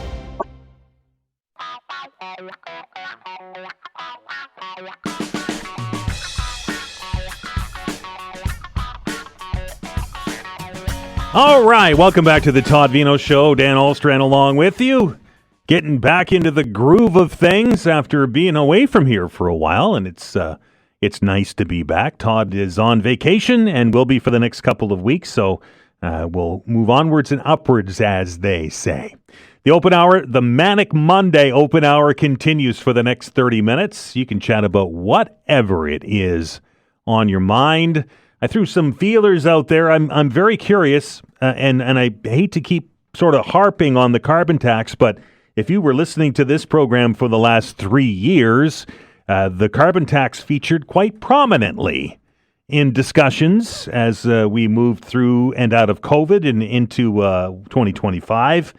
That's coming off tomorrow. And I'm curious if it's going to make a major difference in your budget, in your daily routine, coupled, of course, with the provincial reduction in tax by 1%. Is this going to allow you to do things that you couldn't do before? 902-405-6000. It's 902-405-6000. We welcome Sean back to the show. Sean, how are you? Hey, Dan. Welcome back. Thanks, man. Oh, good to hear you. I was going to talk about the firearms issues that's going on in the HRM, but now that you brought up the carbon tax, I am a huge hater of that thing. I've always have been. I thought that it did absolutely nothing except for tax the regular Joe into not just poverty, but like just into added stress. I was a person that I'm on EI currently right now, and sometimes I didn't have enough money for gas, and literally I had to find empties, water jugs, that sort of thing to put money into my car just in order to go pick up my son out in Sambro. I think there's enough tax that is on gasoline. And what kills me even more is that, so they're doing it on gas, but are they doing it on a heating? I don't think so. And I truly believe that, Trudeau was, if you're going to be in this country and you're going to pollute, then you're going to be taxed. But to me, in my personal opinion, I think that the carbon tax, taxing your people mercilessly to try to get to and fro from work or picking up their children, or just heating your car for that matter, not your car, sorry, your house for that matter. Why are we being crucified for this? We live in Canada. So, Sean, I don't want to put words in your mouth, but with this carbon tax coming off at midnight, your life is going to get better. My life will get much better. Every dollar counts. Right. Every dollar counts. And, if 20 cents or say 22, 23 cents, whatever it is, that's a couple of bucks when you're filling up a tank, or even a quarter tank for that matter. Yeah. To me, that is a huge thing. All right. Appreciate the call, pal. Thank you very much. Nice to see you, hear from you again. All right, John. 902-405-6000, 902-405-6000. A couple bucks is going to improve Sean's life, and we don't disparage him for that, of course. Every dollar counts. He's 100% correct. With the 1% reduction in HST and the removal of the carbon tax, is your life going to get better? That's the question. 902-405-6000. Bob, how are you? I'm doing great, Dan. How are you doing? I'm good. What's on your mind today? Well, the UARB. If you could confirm with me, This morning, I believe, listening to the radio, the UARB announced that it won't be reducing by the full amount of the carbon tax because corporations have paid carbon tax on the fuel that they have in storage, and they are going to help them recoup some of that cost. Is that correct? That is, you probably are right. I hadn't heard that myself. Okay, I'm thinking back to 2019, I believe the carbon tax was put on gasoline. And at that time, the day the carbon tax was implemented, the price went up immediately. Even though the fuel that the corporations had in storage, they didn't pay carbon tax on it, but they started to collect it immediately right away. So I'm trying to figure out how is the UARB trying to make things fair. It seems like they're just in it for the corporations at this time, at least. And I have had concerns about different things that the UARB has done in the past. I'm sure everybody has. I just quickly went onto their website, Bob, and the only thing that I've and again, this was the first thing that came up on the search buzz, but it said that on Tuesday, April 1st, the federal fuel charge, commonly referred to as the carbon tax, will be eliminated. In addition, on the same date, the Nova Scotia government will reduce the harmonized sales tax from 15 to 14%. HST is applied to the final pump price for both gas and diesel oil. So the board will issue its regular schedule. They did that on the 27th. The second schedule will be issued on Monday, effective at midnight. And then there'll be another one on Friday, which is their regular change. That's all the thing I've been able to find so far.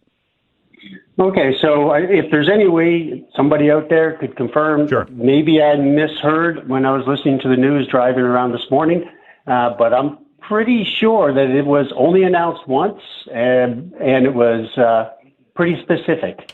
Okay. Thanks, Bob.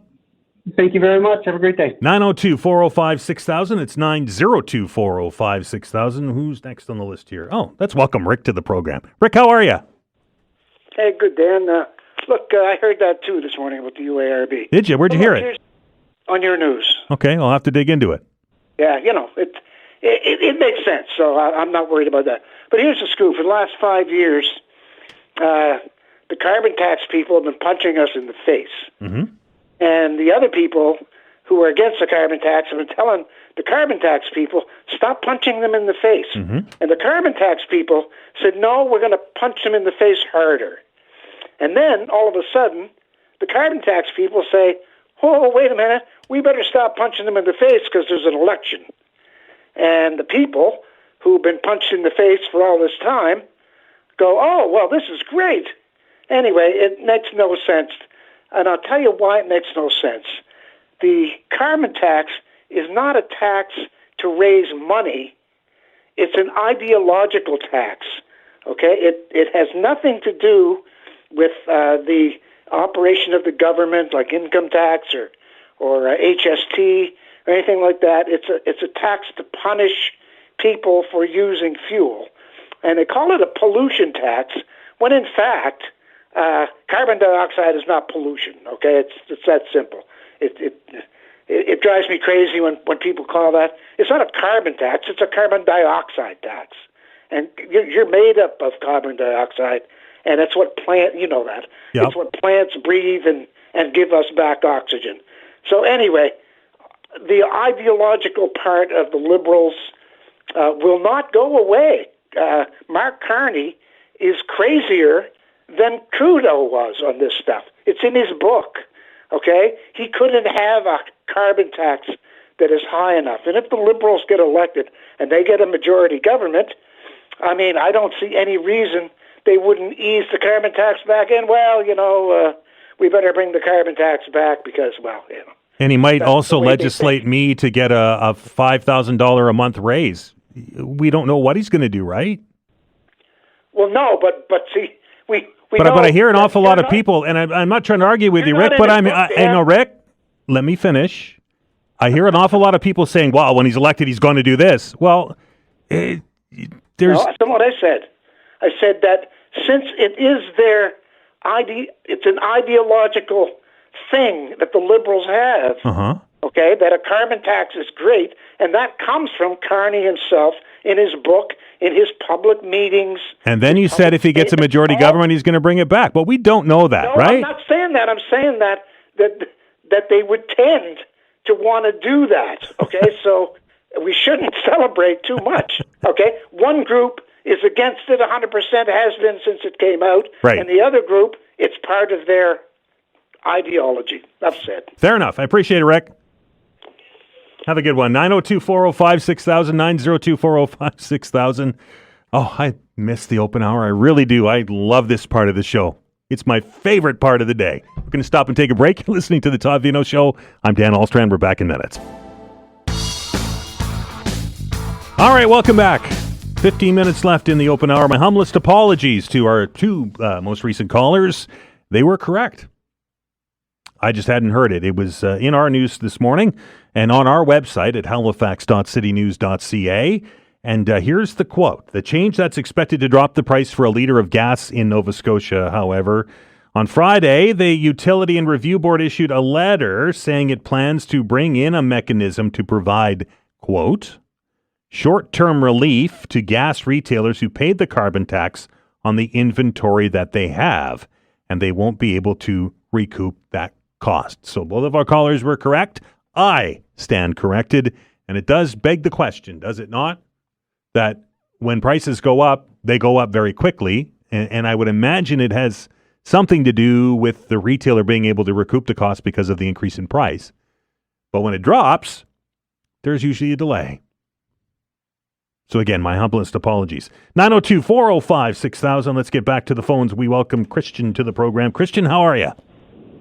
Good. How are you? Good. What's on your mind? Well, first, right out of the gate, I'm happy that we're talking about issues that are actually affecting Canada, as opposed to what's going on across the border. I'm going to push back on that, Christian, because what's happening across the border has a massive impact on what's happening to this country. Huge. He wants to annex our country. We've had this affordability issue long before. Right. No, I get it. I understand. Yep. Long before these tariffs came into play here. And so the affordability, we take carbon tax off tomorrow. For me personally, is that going to make a big difference in my paycheck? Not immediately. But what I look at is the larger impact, across the board and how markets and industries are going to react to this.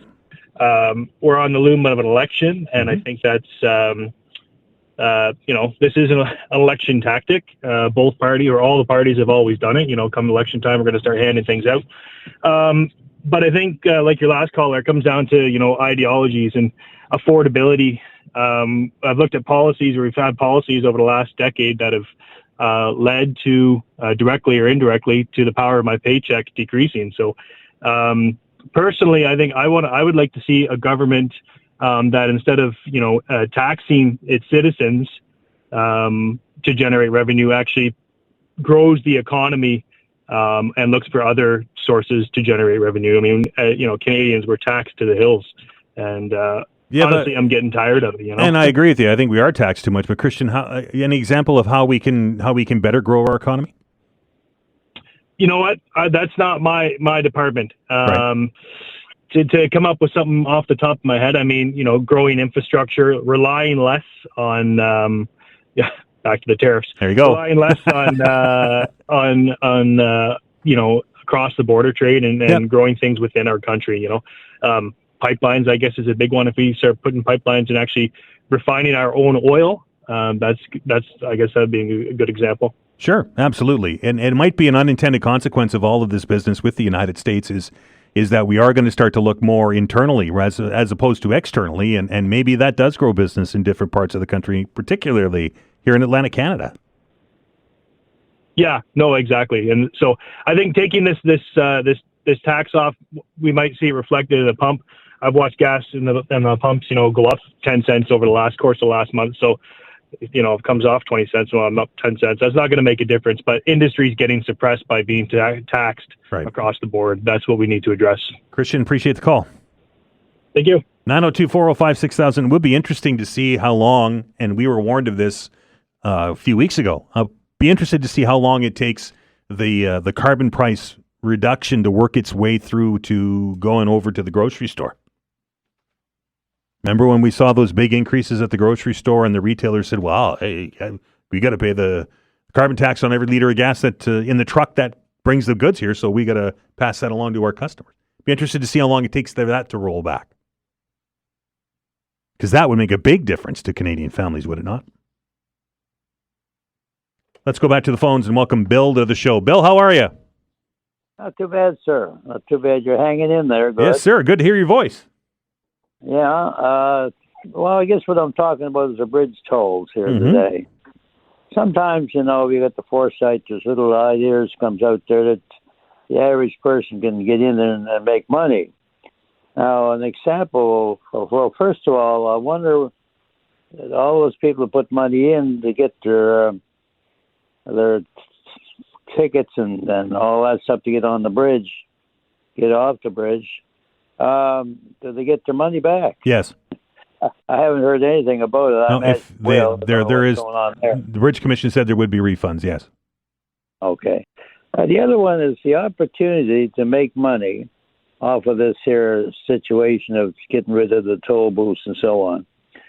I don't know how many people have thought about it or done anything or whatever, but for instance, souvenirs.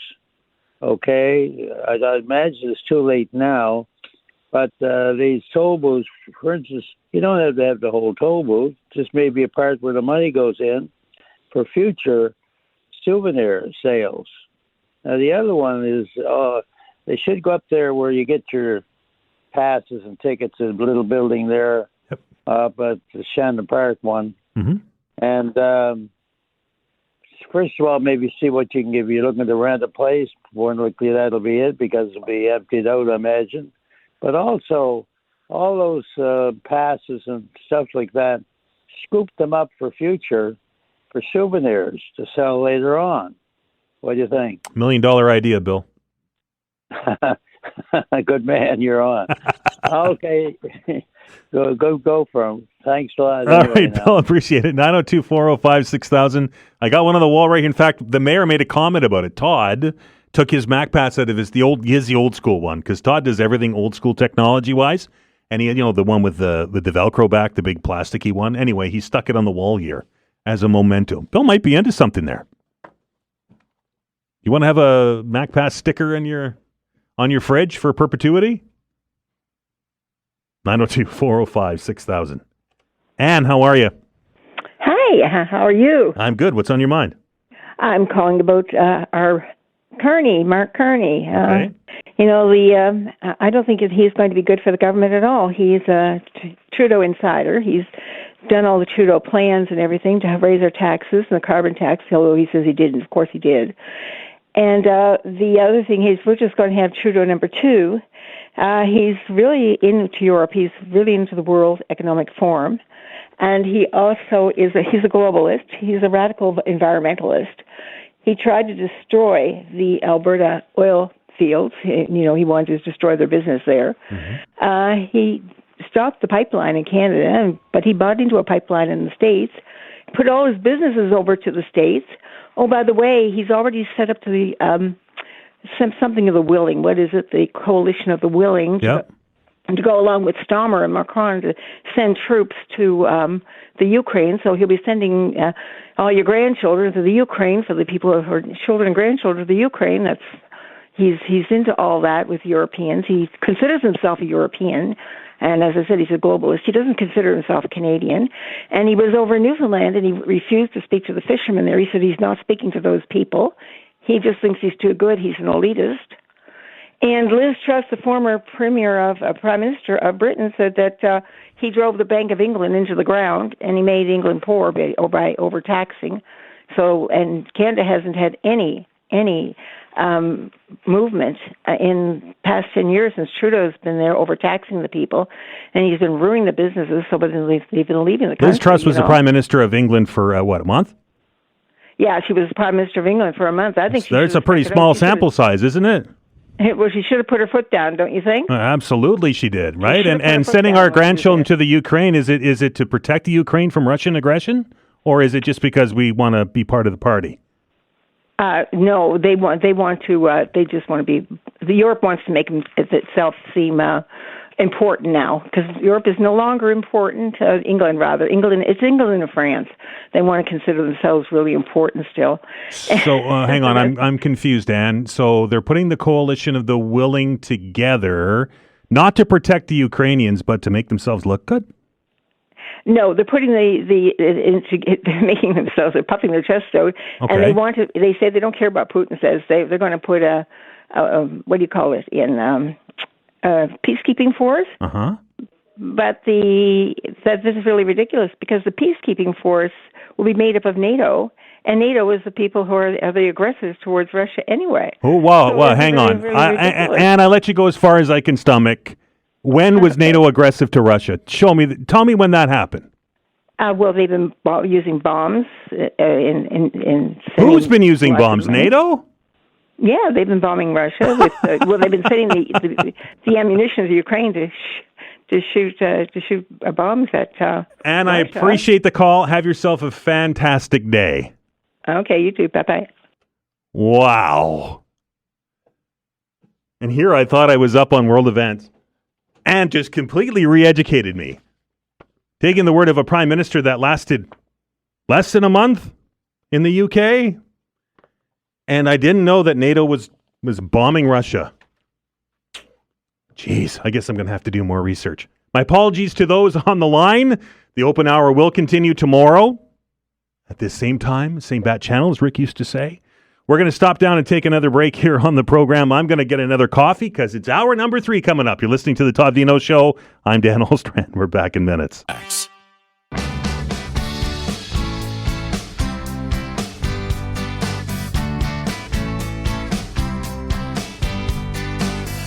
Welcome back to the Todd Veinotte Show. I'm Dan Olstrand. Hope you're having a fantastic day. And as Mark just said, there is a lot of fog out there today. So if you're listening to us in the car, please put on the headlights. It is tough to see out there with what's going on. Wild, right? Went from freezing rain this morning. I was up early. Went from freezing rain this morning to rain and now to fog. It is a true maritime spring, is it not? Lots to talk about in this hour. Maxime Bernier, the leader of the PPC, the People's Party of Canada, is in Halifax. He's going to join us on the phone here at 12:45 today, so I hope that you can stick around and listen to our chat with Maxime Bernier. Of course, tariffs still on the mind of many as we get into this is the, what did he call it? Liberation Day is on Wednesday. Tariffs apparently for all. If the president's comments aboard Air Force One, what is it with, and I don't want to get off on a rant, but what is it with President Trump and holding court on the airplane coming back from his taxpayer-funded vacation to his resort in Florida? He goes there every weekend to play golf.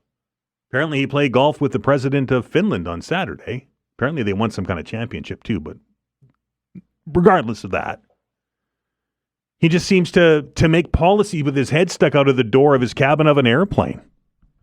I get it. He says he's the most accessible president in history, and he probably is correct. I don't recall an American president, having as many photo ops and news conferences as this president is having.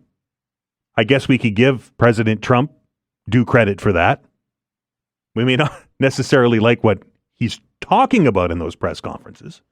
Nor may some, if not a good chunk of the words that are coming out of the president's mouth may not necessarily be 100% truthful or informed.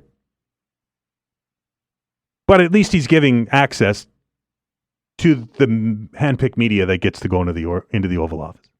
That's all I'll say about that. Anyway, this is a big week, ladies and gentlemen. there's no doubt this is going to be the week, and I think I said it right off the top of the program, this is going to be a historical week with these tariffs. If they come, it could be pretty nasty for some. It's certainly going to raise the anxiety level for most, I would think. We're going to talk to Moshe Lander from Concordia University as part of this half hour about the tariffs. But first, we're very pleased to welcome to the program the CEO of Atlantic Canada's Chambers of Commerce, Rhonda Tulk-Lane. Rhonda, how are you? I'm good, Dan. How are you? I am terrific on this Monday. You just authored or penned a commentary on this very subject. And the take on it, and I'm just going to read just a real quick snippet of it, please bear with me here. Canada should not bow down to President Trump's demands, but should find a way to cool the temperature and begin restoring decency and friendship in our diplomatic relations with the United States. While fighting and taking a hard stance against the United States can score points in the political arena in the climate of the day, it makes little sense in the economic or diplomatic arenas arenas that are so critical to the health of both countries. Can you do both at once? Can you be tough with Trump but not put counter tariffs and those kind of things on? Well, I think that's what our federal government is trying to do, and it's really hard as we see that every day. You were talking in your lead up about just the changes that are happening on his flight back, depending what he wants to do. So I do believe we can do both. It's been challenging because we just don't know the end game. Things are changing. We were told about Canada that it was the fentanyl. We put the czar in place, and then it's something else. So it's been tough, but I think we're doing a good job, and great to see that Prime Minister Carney actually spoke with Trump. So I believe there's a way to do it, but also one of the key things we've been trying to tell everyone and work with our chambers is we still need to show love and kindness to the American people. This is the administration that we're dealing with on these tough issues. Yeah, that seems to be the message that I'm getting from many Canadians that I speak to is that, we're not upset at the American people, we're just mad at their government. Exactly, because there was some great report released today that I know we mightn't have time to chat about, but we're looking at what cities are being hardest hit in the U.S. now, and how do we work with them, because many of them were the areas that voted for Trump. So it's quite the mess. to say the least, it's quite the mess. Rhonda, what are your members telling you about these tariffs? We hear time and time again that, if this across the board 25% tariff comes in on Wednesday, that we're going to see job losses across the country. What are your members telling you? Yeah, so we know if we look, through many of the academics and just history, we know that tariffs on tariffs don't help. And we've been saying this right from the beginning. This is not a win-lose situation for the U.S. or for Canada. This is hands down lose. But what my members are saying and what we're trying to do is we're just trying to keep everyone informed. Again, we're trying to work with our counterparts in the U.S., so the chambers. So chambers get chambers. So we've been talking, we've been educating. There has been missions and people going over, for example, Prince Edward Island had a delegation go over. There's people from Nova Scotia. We've got lots of delegations in Atlantic Canada. New Brunswick had some people go over, trying to go and talk some sense. We like to say we're the sane middle. Talk some sense and see if we can educate and continue to educate as we do this. But we know that if these tariffs come in place for both U.S. and Canada, it's going to be tough. And we're looking at ways as we see each of the provincial budgets roll out that we're seeing some pots of funding put there to help the companies and the organizations and the sectors that are going to feel the pain first. So that's what we're looking at. We're really looking to our provincial governments as well as leaders in this situation. You mentioned delegations and you mentioned education, Rhonda. Is the goal of the education to educate the business leaders in the United States to then put pressure on the government to stop this nonsense? Is that the goal? Well, actually, the goal, we think the business leaders get it. It's the general public that don't really know a whole lot, I would say in general, about Canada. They don't seem to know a whole lot. So I think business gets it, and they have been speaking and hopefully talking to the people that can influence the Trump administration. We're hoping to do a broader campaign because we believe that the American people, as we know, if this happens, every single person in the U.S. will feel about an increase of $1,300. In Canada, it's $1,900. So Trump supporters are going to feel it at the pumps, at the grocery store, every day. These are the people we're actually trying to influence. Rhonda, we read a report last week. I think it was the CFIB or somebody put it out that less than 25% of businesses, particularly small and medium-sized businesses in our part of the world, are not looking at hiring. They're kind of holding back. Is that your experience with your members? Is that businesses are kind of taking a wait and see approach to see how this whole thing's going to play out? They really are, and we don't really know. As we talked about the mess, we don't really know who's if it's going to first. Is it going to happen? Right. Is it not going to happen? And so uncertainty is probably the worst word you can put in the same sentence with business. They need certainty. So there is a sense of caution. But as I said, we need to reflect and look at what we can do and what's in our control. And what's in our control are the supports we can put in place from our provincial governments. It's helping these small businesses diversify. We actually have a program that's open and ready right now for any small businesses in Atlantic Canada that are listening to help diversify. Again, it's a bit of a longer-term strategy, but hey, let's start today so we can help there. But we're also trying to reflect on what's in our control and what can we do at this really messy time.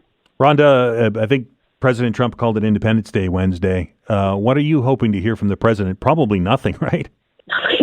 The best thing would be absolutely nothing, and that they've announced they've changed strategies, and he's going to work hopefully when the new prime minister comes into play on April 28th, that they're looking at some new things. So we need to find a way for him to win. We know he loves deals, so how do we make this happen? So the clock's ticking, but we've got 48 hours, so we're watching it carefully. We're doing everything we can that's within our power to help our small businesses to diversify, to be ready, and just be there to see what happens on April the 2nd. Ron, I don't want to put words into your mouth, but I think I heard an endorsement from Mark Carney there. Let's not put words in my mouth. I can tell you what the chamber movement is. We are pro-business. I can tell you that. I'm pro-business. Fair enough. Rhonda, I appreciate your time. Okay, thanks, Dan. Bye-bye. That is Rhonda Tulk-Lane, the CEO of the Atlantic Canada Chamber of Commerce. The op-ed is quite interesting. I don't know how well it works with a transactional president. I think that, for us to be tough and stand up to President Trump, but let's be nice and try and, see. I don't think that works. I really think there's only one way. And to be honest, and I'm not going to get off into a Trump rant right now because it's anyway. He's already talking about finding ways for a third term. Talked about it all weekend. So I don't know if or how we pressure the president of the United States other than the way that we are for him to stop. I don't think we should stop trying. Don't get me wrong. I just don't know if it works. We're going to stop down, take another break. We're going to lighten things up a little bit. Can you believe it? The Halifax Mooseheads coming home after the beginning of the playoffs this weekend with a 2-0 lead over Drummondville. Garreth MacDonald, our play-by-play announcer, will be your guest. You're listening to the Todd Veinotte Show. I'm Dan Alstrand. Back in minutes.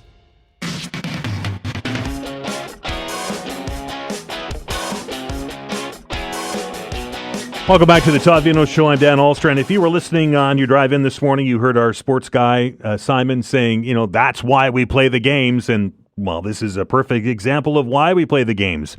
If you would have been having a conversation with me or with our next guest on Friday, we would have said, well, maybe a split. Maybe we can steal one in Drummondville and come home and try and rally the troops here and we'll be in good shape. But when you wake up to the news that on the weekend that the Halifax Mooseheads not only won one game, but 2 games on the road in Drummondville against the heavily favored Voltigeur, you got to be feeling pretty good if you're a fan in Moose Country these days. Very pleased to welcome to the program today, play-by-play announcer here at 95.7 News Radio.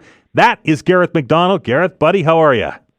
I'm wonderful, Dan. How are you doing? And hopefully people weren't waking up to that news. Hopefully they were well aware because they were intently listening Friday and Saturday night, right? Well, I know I was. I'm glad to hear that. Hey, I think I kicked off the show today saying, Garreth, if you'd asked me and pretty much most people in the city what they thought going into this series on Friday night, outside of the Mooseheads dressing room, of course, people were saying, well, they'll give them maybe a good run, but I think most are surprised at the result thus far. Yeah, and, I think that would be fair.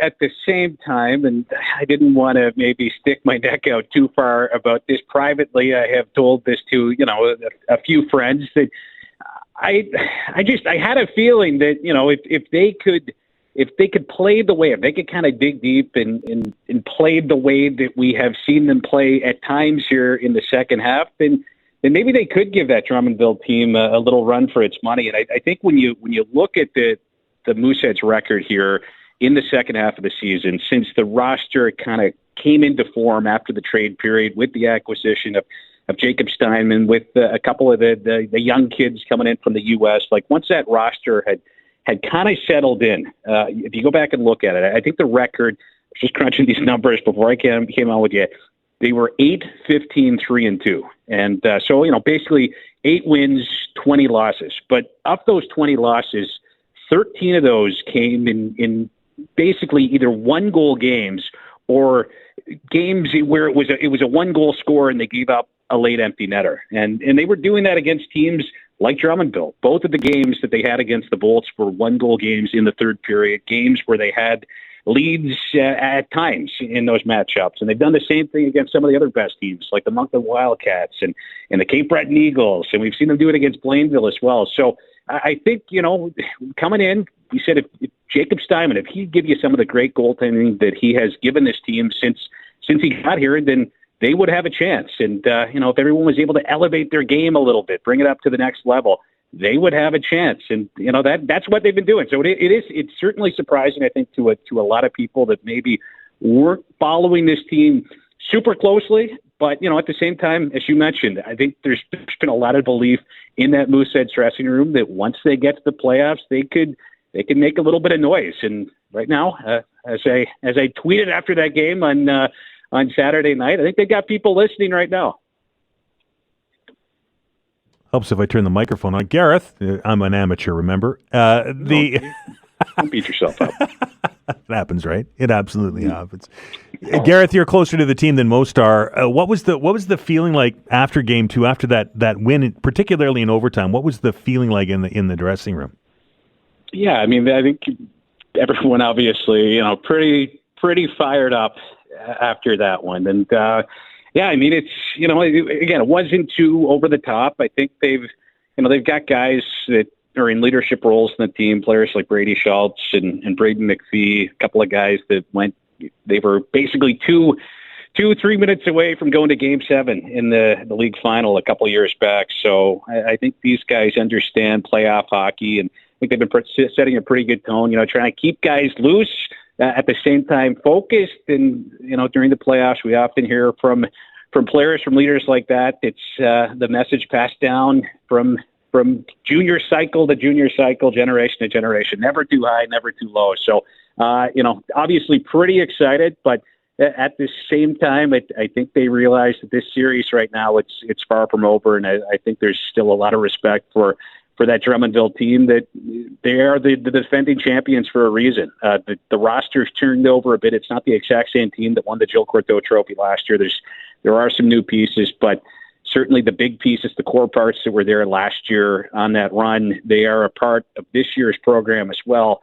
But definitely the turning point so far in the series was Friday night in the third period with their star goalie, Riley Mercer, getting banged up, having to leave the game. And, if he's a question mark here moving forward, which, right now he is, it's his status here the rest of the series, it's uncertain. So if he stays out, if they can't get him back, then definitely this series will continue to take on a new look for sure. And that if he's unavailable, it's a big time loss for them. All the pressure at the beginning of the series was on Drummondville, right? Everybody was kind of writing Halifax off, and they went in there, and I'm sure they're feeling pretty loose. And now that they've managed to secure a couple more wins, is the pressure building on the Mooseheads, or does it get even stronger on Drummondville? Yeah, I mean that's a good question because again, at the one hand, I think when you look at that Drummondville team, it's a group, like I said, they. You like to think that they've been here before. They went to the final again. They won the championship last year. But at the same time, I think if you go back and you look at the run they went on last season, they really didn't face a whole lot of adversity during that playoff run. They swept St. John in the first round. In the second round, the series did go to 6 against Sherbrooke, but they had a 3-0 lead in that series. So there was never really a ton of pressure, I guess. Maybe got a little bit of scare there, dropping games 4 and 5. But again, a couple of chances to close it out, and they obviously did in game 6. And then from there, it was off to face Victoriaville in the semifinals. They beat them in 5, and then they swept Baie-Comeau in the final in 4. So again, that group, maybe in terms of that playoff adversity last year, even though they did go to the final, didn't face a whole pile of that. So I think things might be getting a little spicy there in that dressing room right now. I'm assuming they're going to be feeling the heat a little bit. This is a team I think that a lot of people following the league might have expected them to sell off and trade some pieces during the trade period, just with all the success they had last year.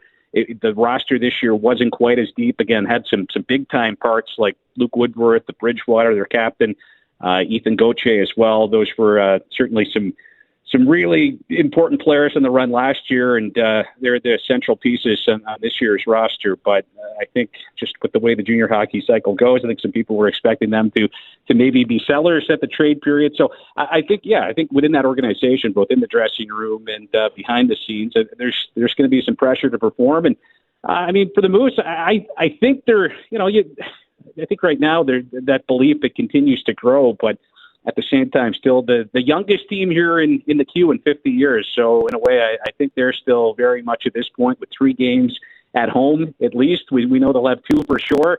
3, but again, the next 3 games 3, 4, 5 will be in Halifax. I think in a way they're still kind of playing with house money here.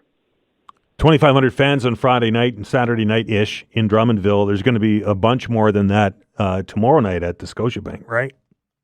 Yeah, they're absolutely. We're looking forward to hopefully a big crowd there. Again, I think, at times just with season tickets, I always find like the first round, maybe it's, not quite the crowd that you'll see a little later on in the playoffs. That just seems to be the way things go year after year. But I think with the way this team has started this round, hopefully it does generate a little extra buzz here in the city. And I think if fans come out and they get an effort like the one the Mooseheads put forth in Drummondville there on Friday night and Saturday night, I'd say anyone who shows up, they'll be getting their money's worth for sure. And if they can't show up or it gets sold out or whatever, no worry. All the action live right here on 95.7 News Radio, right? You got it. Yeah, no, looking forward to it.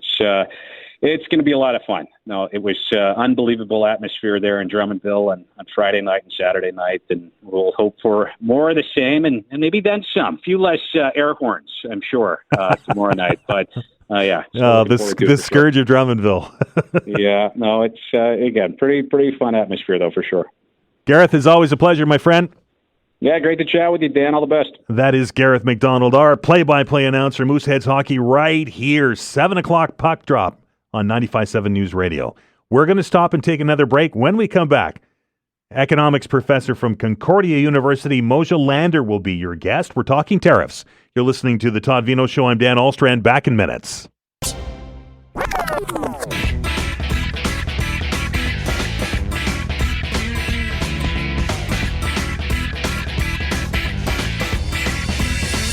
Welcome back. 30 minutes left in this, the Monday edition of the Todd Veinotte Show. Hope you're having a fantastic day, because I certainly am.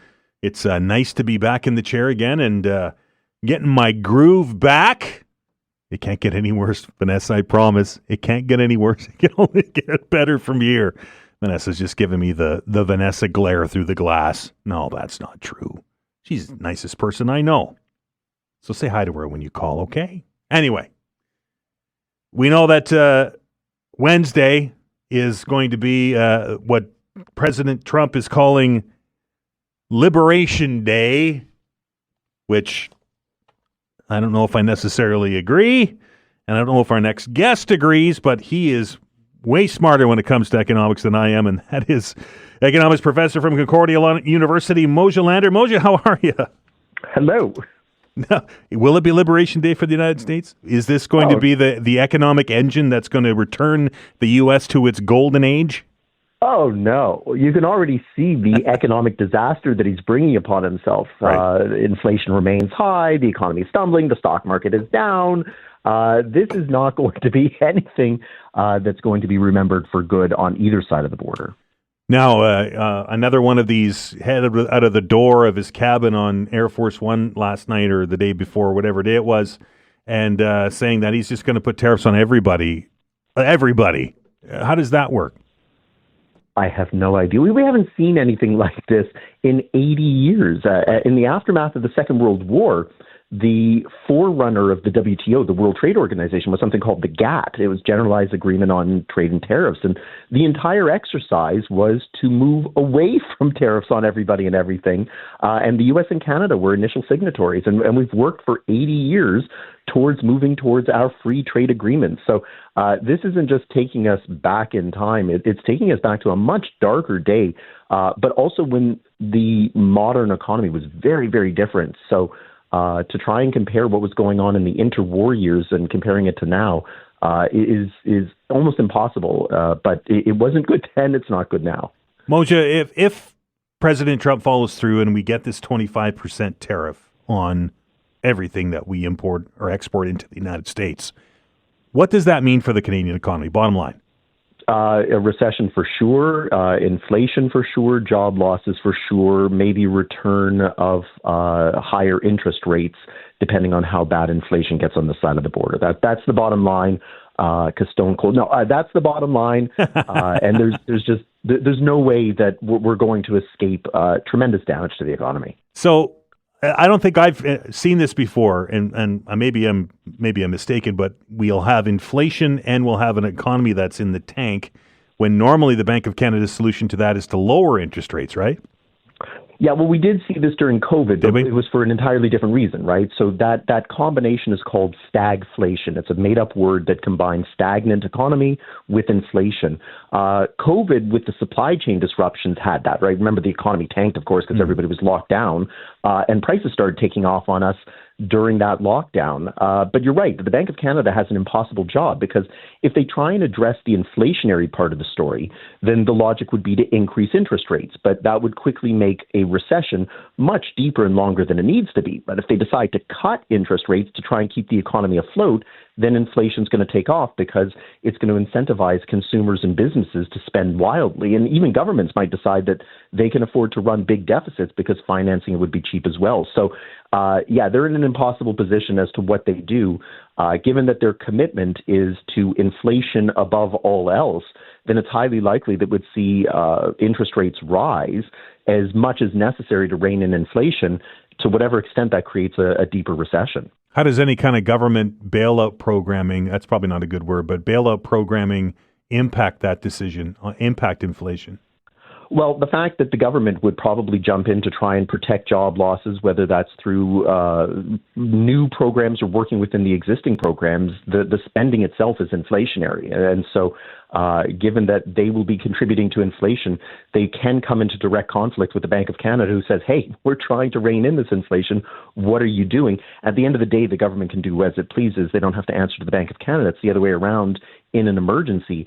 But there is going to have to be some element of coordination between these two bodies and trying to figure out which one is more damaging. Whatever the new government is, whether it's liberal or conservative, it would be very hard to imagine that the first thing in office is to say, well, we understand how bad inflation is, so we're just going to put our hands in our pockets. Thanks for voting for us. Right. Counter tariffs. We know that Prime Minister Carney has said that Canadians will counter tariff the American tariffs. You know, I'm taking my ball, going home kind of thing. Do counter tariffs work? Or are they counterproductive because it ends up impacting everybody? Yeah, they're counterproductive. If designed well, they could have some marginal effect, but generally speaking, this is not a case of two wrongs make a right or the two wrongs are going to cancel each other out. This is just merely taking a bad situation and compounding it with a bad situation of our own making.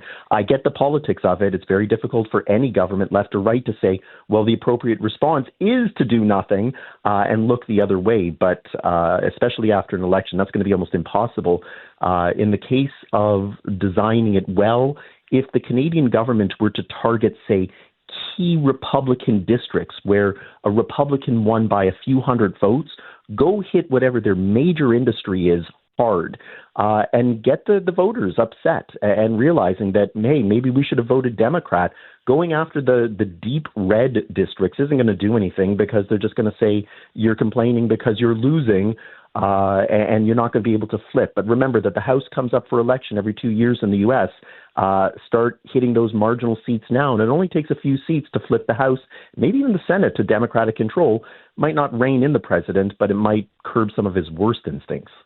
Moshe, what's your gut? What's going to happen Wednesday? Tariffs and tariffs and tariffs, and somebody from your station will probably call to say what's going on. Those are my three big predictions. Really? So you think he's going to follow through with as strong as he's been hinting at? Well, he's going to put tariffs in place, but the thing that we've seen time and again is that whatever he announces one day is totally different the next day, and then he doubles down back to the original one the day after that. So I have a feeling that we're going to be very busy this week with trying to decipher what exactly is going on. He will react to the stock market, though, and I have a feeling that it's going to have a bad day. So for anybody who's looking to sell, maybe sell today and look to buy on Thursday or Friday. Well, I haven't looked in the last hour, but the market was down pre-trade today, so it's already having an impact. Yeah, and that's the thing, is that we know it's coming, so why wait for the news to come through? But it's maybe also a predictor that the markets don't seem to believe that he's going to back away from it in the next 48 hours either. If they thought that he was going to change his mind, then it might be holding some of its gains. But the fact that it's down is more an indicator that markets don't even seem to think he's going to walk away from this one. Can the Canadian economy sustain or survive this kind of tariff war? Well, I mean, look, we had the Great Depression 90 years ago, and we're immensely richer now than we were then. I'm not saying that we'll have to wait 90 years to be able to look back and say, well, this was nothing really serious, but it is resilient. It will be able to find a way to survive it. And remember that in the grand scheme of things, even if the economy contracts 2%, 3%, 4%, if you're going from $100 worth of economic activity down to 96, the recession will hurt. But keep that in perspective, too, that losing 4 cents on the dollar is not catastrophic. You wandering around the Concordia University talking to young minds that are studying economics, Moshe, what do they think? What are they saying?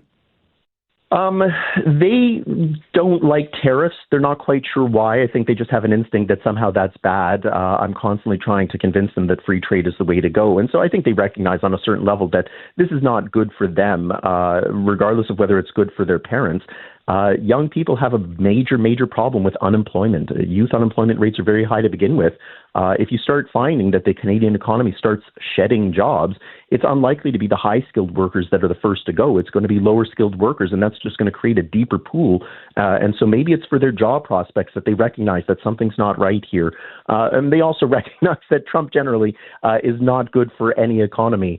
And the messaging that comes out, they're much more socially media aware than my generation is, and so they kind of recognize that there's some sort of mismatch between truth and what comes out of his truth platform. Historic times, that's for sure. Always seems to be with him. It's always something.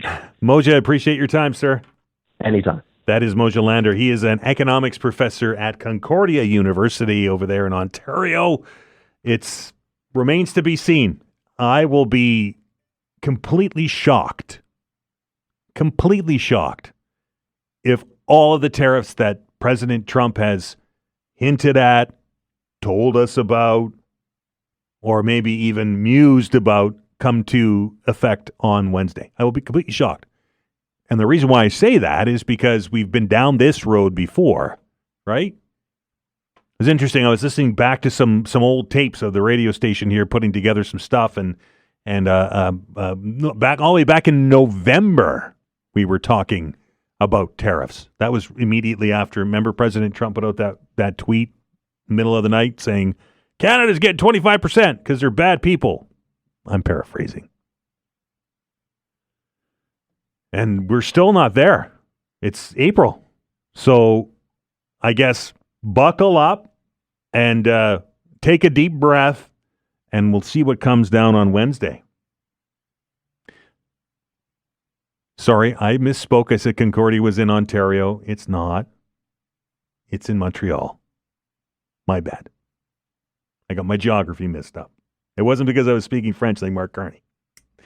Anyway, we're going to stop down and take a break. The federal election campaign continues as the leaders try and make gains with voters amid all of this tariff talk and all of the other business and fun and frivolity that is a federal election campaign. We're very pleased to welcome to the show after the break the leader of the People's Party of Canada, the PPC, Maxime Bernier, will be your guest. You're listening to The Todd Veinotte Show. I'm Dan Ahlstrand. Back in a minute.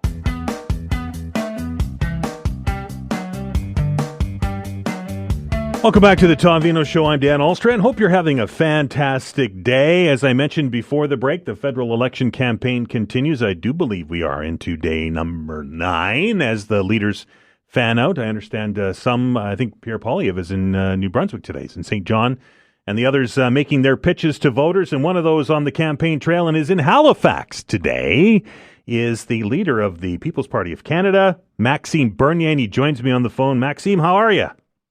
Great. Thank you, Dan. Thanks for that invitation. Very pleased to be with you. Maxime, just saw a poll when I was in between the breaks here. It has the PPC at about 2% support in the nation. I know polls are polls. That being said, how difficult is it to gain traction for a party like the PPC in a campaign dominated by tariff talk? Yeah, actually, speaking about polls, as you know, they don't put our name most of the time when they're doing polling. The mainstream media is ignoring us. It's like we don't exist as a national political party. As you may know, we have 320 candidates up to now selected and ready to campaign, and they did start their campaign. So more than the Green Party, and up to now more than the NDP. We are the real alternative. I know that we had 5% of the vote at the last election.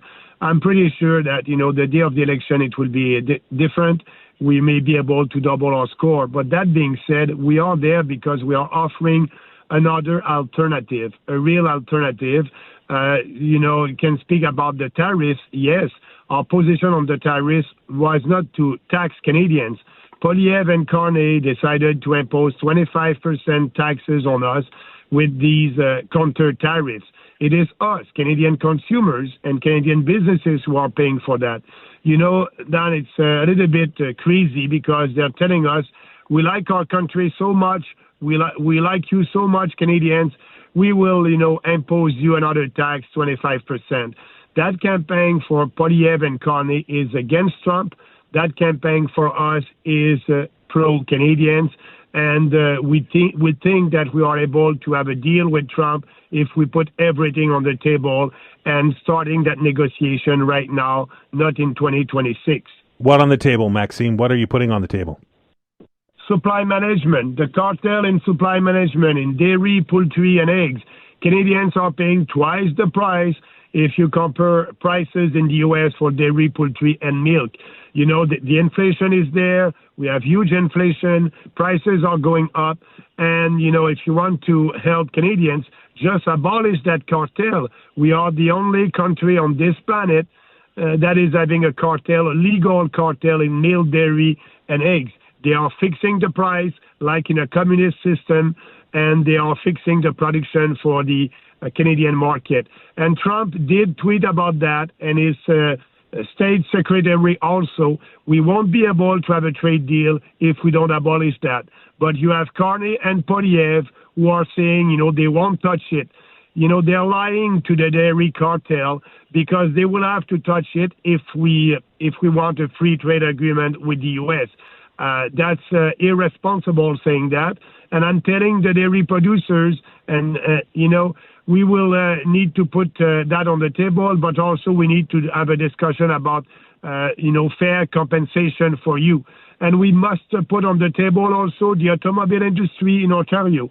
I'm the only leader who's speaking about that. If we don't do that, we won't have a deal, and our Canadian economy will go down the drain. We may be in a recession. So that's important to tell the truth to Canadians. Maxime, the President of the United States has been very clear about our sovereignty and making us the 51st state. What's your position on protecting Canadian sovereignty? Yeah. By doing that, first, we must reinvest in our own defense. We must secure our borders. That is what President Trump wants. We must do that. When he's speaking about the 51st state, it is a joke. And, all these establishment leaders are using that to try to say the U.S. is our enemy. Our enemy in Canada is our big, fat government in Ottawa who tell us what to do and what not to do. The government that is interfering in provincial jurisdictions and provincial autonomy. And actually, the last tweet that Trump did, he said Canada and not the 51st state. And he said, the Prime Minister of Canada, not the Governor of Canada.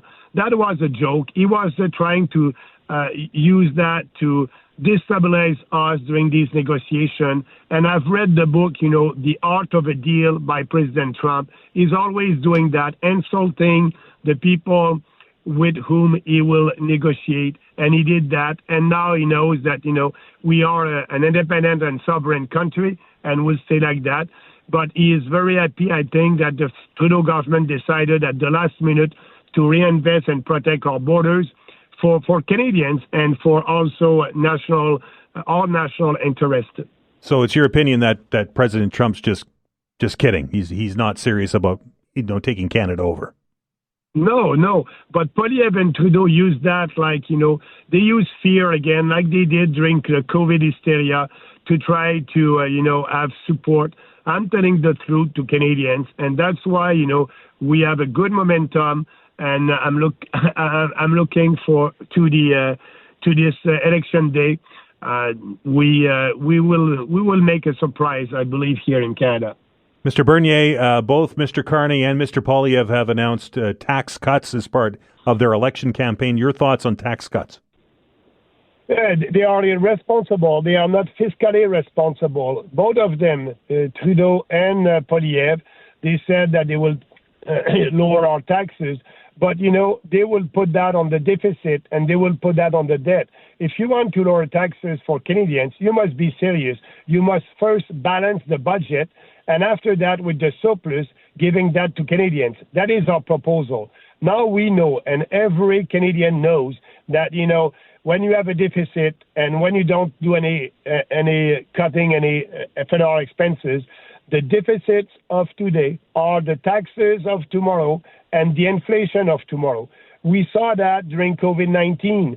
The federal government and all the provincial governments did make huge deficit, and we are paying now the inflation tax, where when you are printing money out of thin air to buy Canadian bonds, you are creating inflation, and we see that inflation right now.